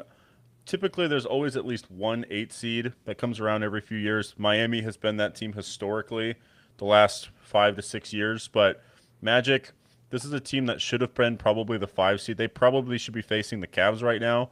But with all the injuries that they had facing Detroit, I really liked what I saw in Game One. And this is one of those underrated teams.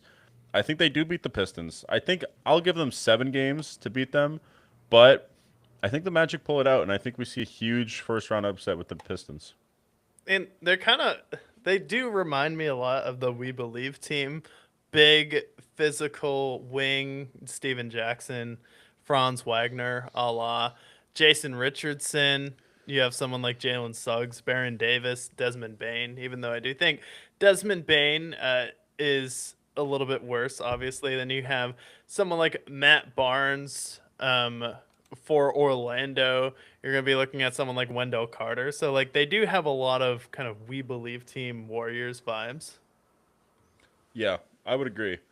And Paulo, if he can have this playoff series where he beats Cade Cunningham, the number 1 seed, and then goes out to Cleveland and beats Cleveland, a team that I felt curious about entering into the postseason, if they can upset them and make it to the Eastern Conference Finals, then we have to have a serious conversation. Where does he rank as far as top players in the East? Obviously, Tatum and Brown are going to be 1 and 2 most likely. Cade's in there, but then we're talking Paulo as a top 5 Eastern player at this point, especially if he can go out next game and drop 30. Then I think we should reassess what Paulo Banchero has been. Yeah, and the thing is, like, he could have dropped 30 in this game, but Franz Wagner was the one who took over the fourth quarter, too. And he's someone who's been hurt all year, but he was hitting step back buzzer beater threes against the Lakers when it was LeBron and Anthony Davis. So he's someone who's still finding his game, and this team isn't 100% healthy.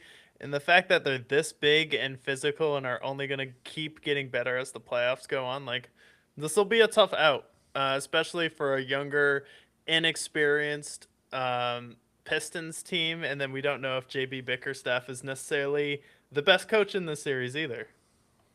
Yeah, that's also a good point. So, yeah, I like the Magic potentially to upset the Pistons. And Pistons, honestly, in the offseason, I think they make a big move come free agency. And then the last series is the Knicks and Hawks. There was a close game that just ended when we started our show. Hawks crawled all the way back from down, I believe, 19 to beat the Knicks in game 2. Hit a huge game from C.J. McCollum. And then for the Knicks, outside of Jalen Brunson, we had Karl Anthony Towns have 18, Josh Hart 13 rebounds, typical Josh Hart performance. But stealing a win from the Knicks at this point, the Hawks. I thought the Hawks were going to take a game, but how did you feel just this first 2 games in this series? Looks like the Knicks should still take it, in my opinion, but I think stealing that game is huge for the Hawks. Yeah, I think this series definitely should go 6. And that's how I picked it going into it. So this series is playing out how I thought. Like last year, Detroit ended up pushing the Knicks 6 games. And the fact that these teams played each other 3 times and it was a 3-point differential in all of their matchup this season, I thought was definitely an indicator that this is going to be a close series. And, you know, the Hawks have players on this team with playoff experience.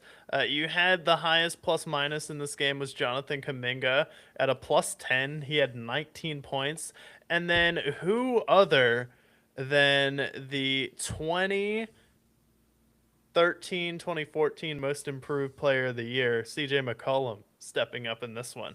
Coming out there, getting 32 points in this game. He missed a free throw at the end of it, which I don't like, but he's just someone who has playoff experience. He's been to the conference championship with Damian Lillard against the Warriors. And then he's had some battle in the playoffs, and he's someone who's just not going to get rattled. And the Knicks have good defenders, but he's just someone who you can't guard. So I do think that the Hawks are going to give the Knicks some trouble. And game 1, Karl Anthony Towns was the one who took over, blew the game open. I think he'll be able to do enough to win it, but the Hawks kind of just caught the Knicks sleeping in game 2, and the Knicks gave them one. And now I could easily see this being a 2-2 series going back to New York. I think New York will eventually be up 3-2, win in Atlanta, but if you're the Knicks, you can't play around with this team because it did feel like in game 2 they kind of just were like, all right, we handled this team last time, fell asleep at the wheel a little bit. Then suddenly you look up and CJ McCollum has 32 points and you lose by 1. Yeah, absolutely. But I do think the Knicks take it away. I think 5 or 6 games is fair for them. How do they recover in game 3? That's the big question there. If they can bounce back and blow them out or beat them by 10 plus points, then I'm not super concerned, but not a game that you should have fallen. I think they should have definitely taken this game. It should be up 2-0. Yeah, and the Knicks will give you some opportunities here. Just seemed like they weren't focused. Jalen Brunson, he still looks automatic in clutch time. He did only shoot 38% from the field in this one, but when it was a close game and the Hawks were coming back, he hit a 3 at the end of it. And then Karl Anthony Towns is really just the X factor, and the Knicks are going to go as far as he takes them because, like, Josh Hart, 14 points in this game. And then OG Anunoby, same thing, 14 points. So, like, they're going to do what they do, play defense, hit some threes for you, but you need Karl Anthony Towns to have at least 20. And if Karl Anthony Towns does have 20 in this game, guess what? You win by 1. Yeah. So it lays on the hearts of Karl Anthony Towns for the Knicks. But first 2 games of the postseason has not disappointed. Tomorrow we have Celtics game 2. I believe we also have OKC as well. Oh boy. We have Celtics Sixers, and then we have Trailblazers Spurs, Rockets Lakers. So should be interesting. I think I like the Lakers game probably the most of these upcoming 2 games, but if the Celtics can keep doing what they did in game 1, then this should be a very quick series for the Celtics. Yeah, it definitely should be. Celtics have another gear to go to. Also in this game for the Knicks, Landry Shamet went down, and that's another key player off your bench where he had some shoulder issues last year, had a awkward slip, so now if he's out, your bench gets even thinner. So, well, it may not hurt you this series once you match up against Boston. I think that'll start to catch up. The bench will start to catch up to them, and that'll eventually be their detriment. 100%. Yeah. Yeah, Landry Shamet was so good for them last year, too. That brought them to the finals. So, unfortunate to see, but interested to see how this first round plays out. Tomorrow's games are going to be fun. Wednesday's stack is going to be fun. I'm super excited for that Magic's Pistons game 2, and how they respond. Yeah, Magic Pistons, definitely the best first round series so far. Interested because theoretically, if the Magic win and we get Cleveland and Orlando in the second round, or even if it's Cleveland and Detroit, I think that'll still be another fun physical series. But I am leaning Cleveland and Boston right now. Cleveland, Boston. That'd be awesome. And I think the Celtics would beat Cleveland in this regard. For sure. But we will definitely keep an eye on it. Next time we come around, we'll probably have a couple of these series that will be over right now. Currently, the Nuggets are up 6 points towards the end of the quarter against the Minnesota Timberwolves. So I think Denver's still going to win that series as well, but we'll see. But we'll keep an eye on the NBA playoffs. Definitely an exciting time of year. Absolutely. Best time of year.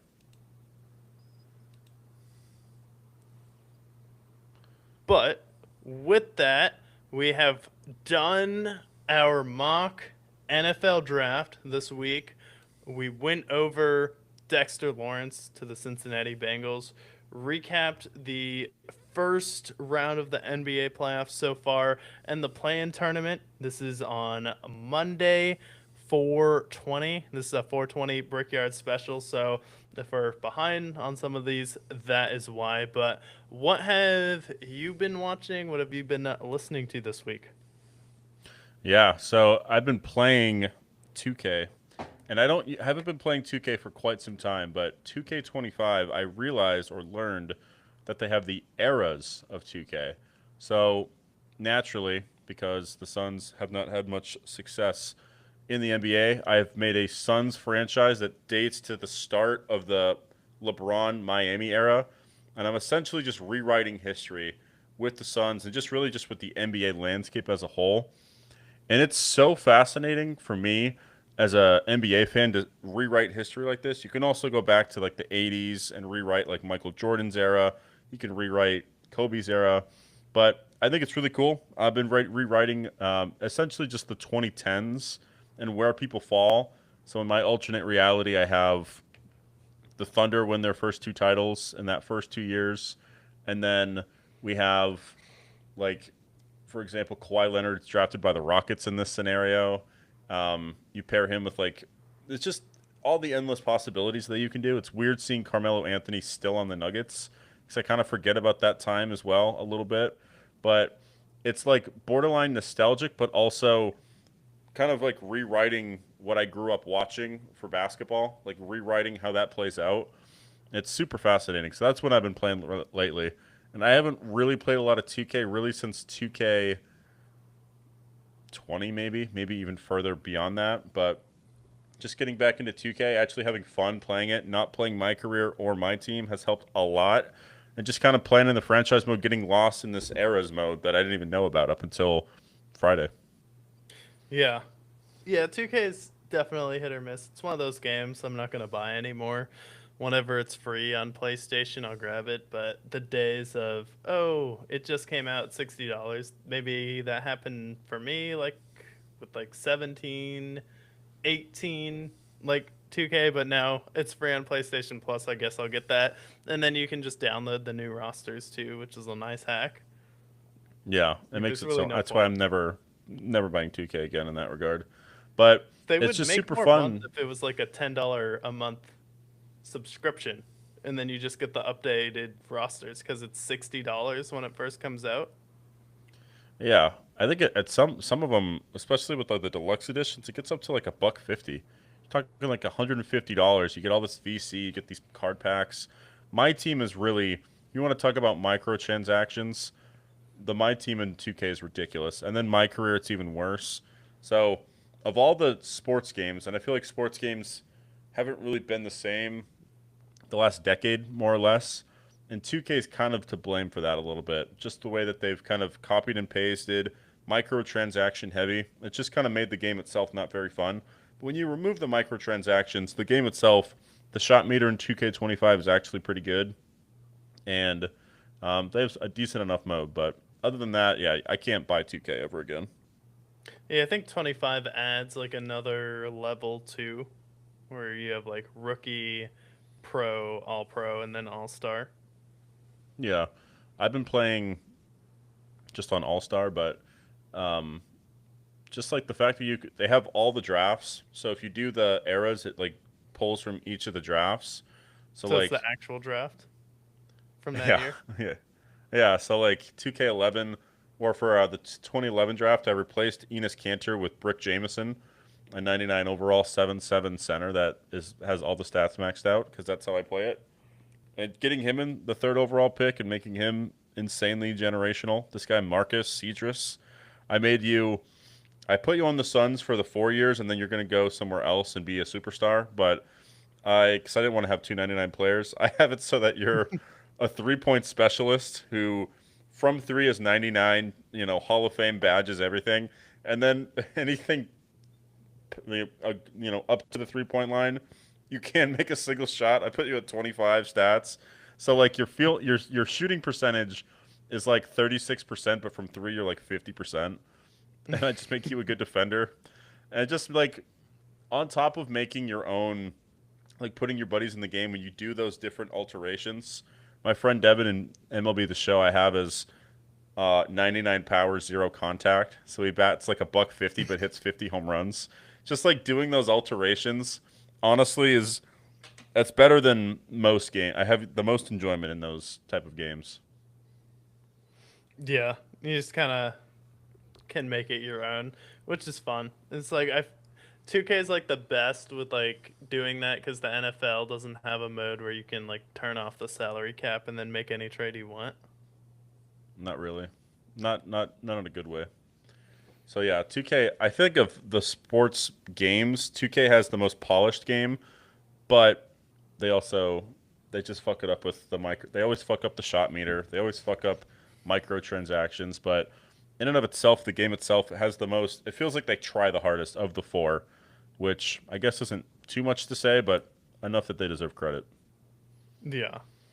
Yeah, that's definitely what do you think is different with the new, because everyone says the new sports games are a lot worse than the old ones, but I'm someone who I guess is more casually play, like I'll play a quick game every once in a while, maybe do a franchise mode and just sim and do the playoffs like over the course of a couple of weeks, but what's like actually different? Is it the gameplay or is it just the microtransactions?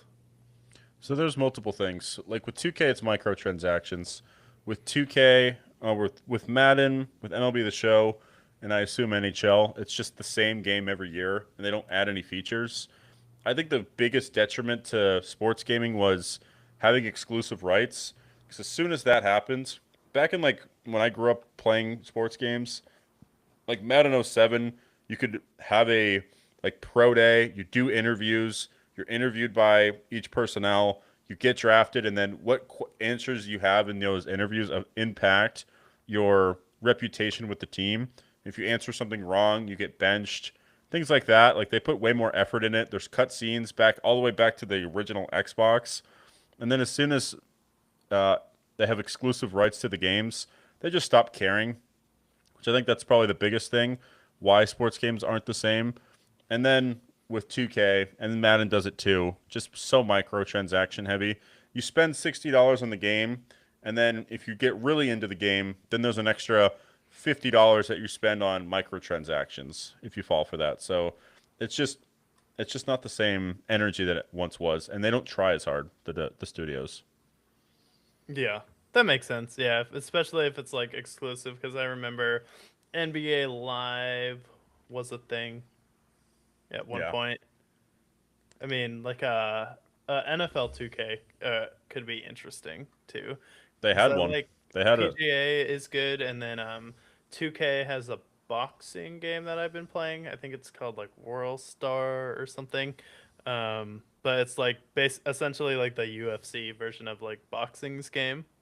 So I picked that hmm, one up for free, and that was pretty fun. But like honestly, like EA, 2K, I honestly think 2K overall is better sometimes, especially with yeah. PGA.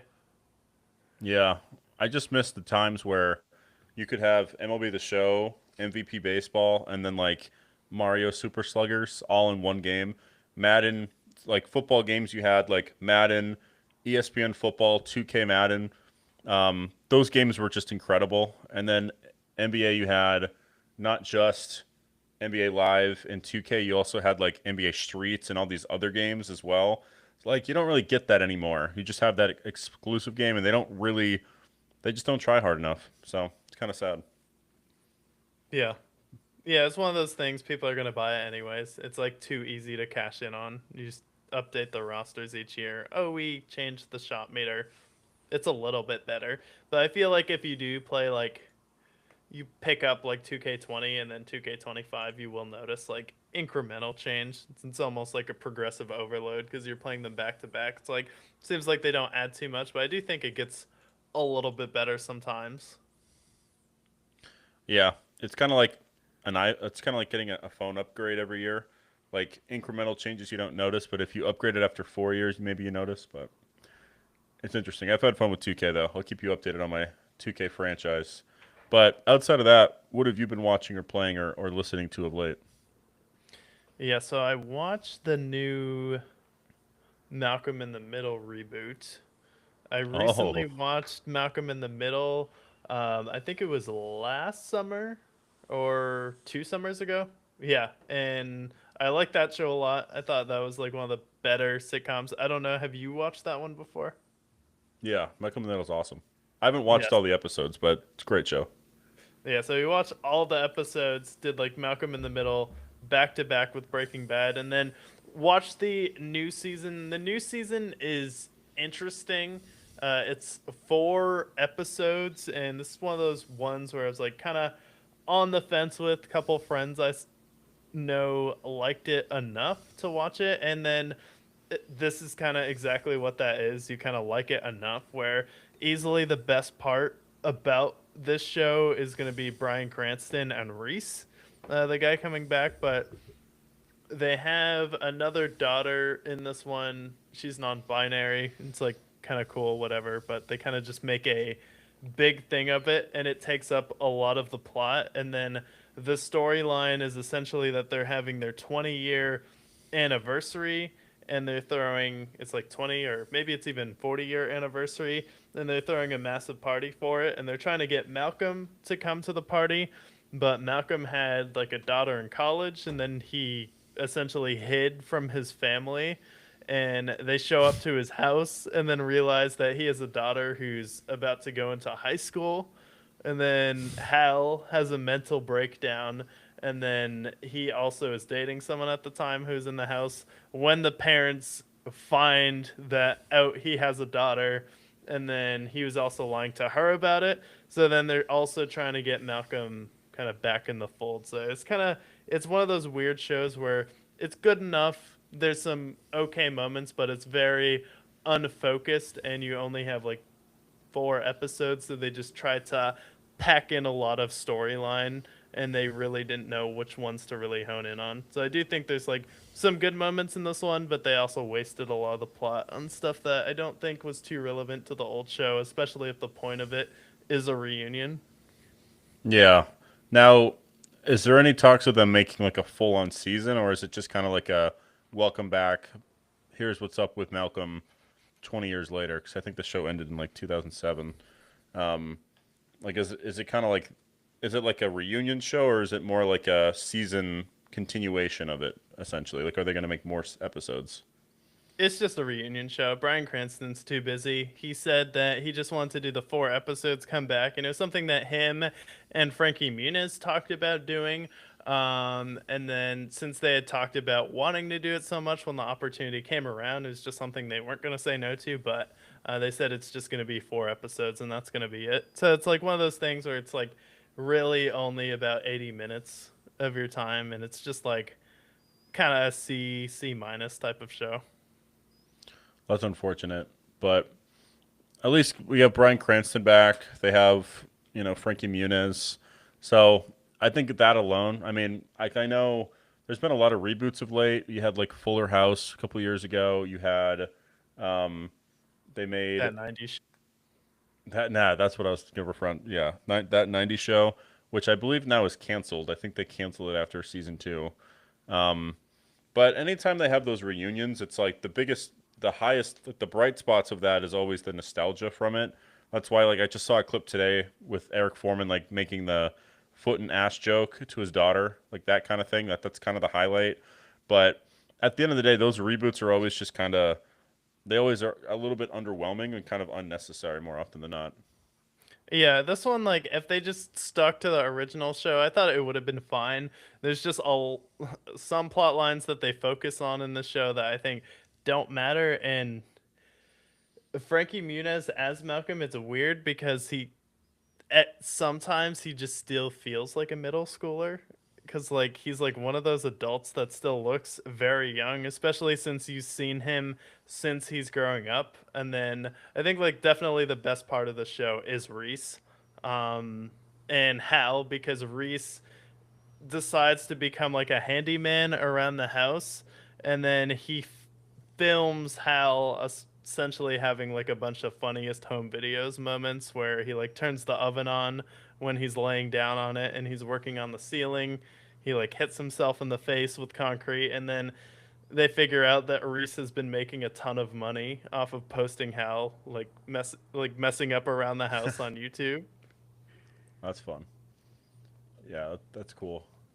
Yeah, I might check it out. I like Malcolm in the Middle, and you said it's only 4 episodes. Are they like half hour or a Yeah, it's full like half hour? hour episodes. Yeah, so you can push through those quickly. That's cool. Yeah, I would check it out. But that's good to know that it's. So you would say it's like kind of mid, but worth watching. Yeah, it's kind of mid. There's some good nostalgia in it, and there's stuff where you kind of just roll your eyes at it. It's like, really, did we need to do that? Because the first show is so funny, because you have like episodes, like there's the pizza episode where they figured out that they've been like getting a secret service charge where they put VC, and they've been double tipping for like the past 10 years coming to this restaurant. And so then they flip out, but it's everyone's favorite pizza spot on the show. But the mom is so adamant, like, no, unless they send us a check for all of the times we double tip them, we're not going back. And then they're just going around. They have to sneak around the house and plan times that she's not there just to get the pizza, like stuff like that. Or the episode where Dewey finds all of Hal's like cigarette stashes, and then he has to negotiate with Dewey. That's awesome. Yeah, I'll check it out at some point. I like Malcolm Middle. Yeah, Dewey was my favorite character growing up. Did they recast him, or is he still in Malcolm in the Middle? They recast him. The actor who played Dewey didn't want to go back to child acting. I believe he actually got into like composing, like orchestras, but Nice. he didn't want to come back from the show. A lot of people are like weird influencers were like, oh, they went woke with the show, and that's why he didn't want to come back. Like, no, he just doesn't want to act anymore. If he like just takes a quick Google search. Yeah, I see he hasn't acted since 2010, it looks like. But, all right, well, good to know. So, we covered the NFL mock draft. So, this Thursday, we'll see how our picks play out. We covered the Dexter Lawrence trade, a potential A.J. Brown trade, all things NBA playoffs up to this point and what we've been watching. So, we covered all of that today. We'll be back next week to show the latest in the NBA playoffs and all things NFL. Most importantly of all, stay brick. Stay brick.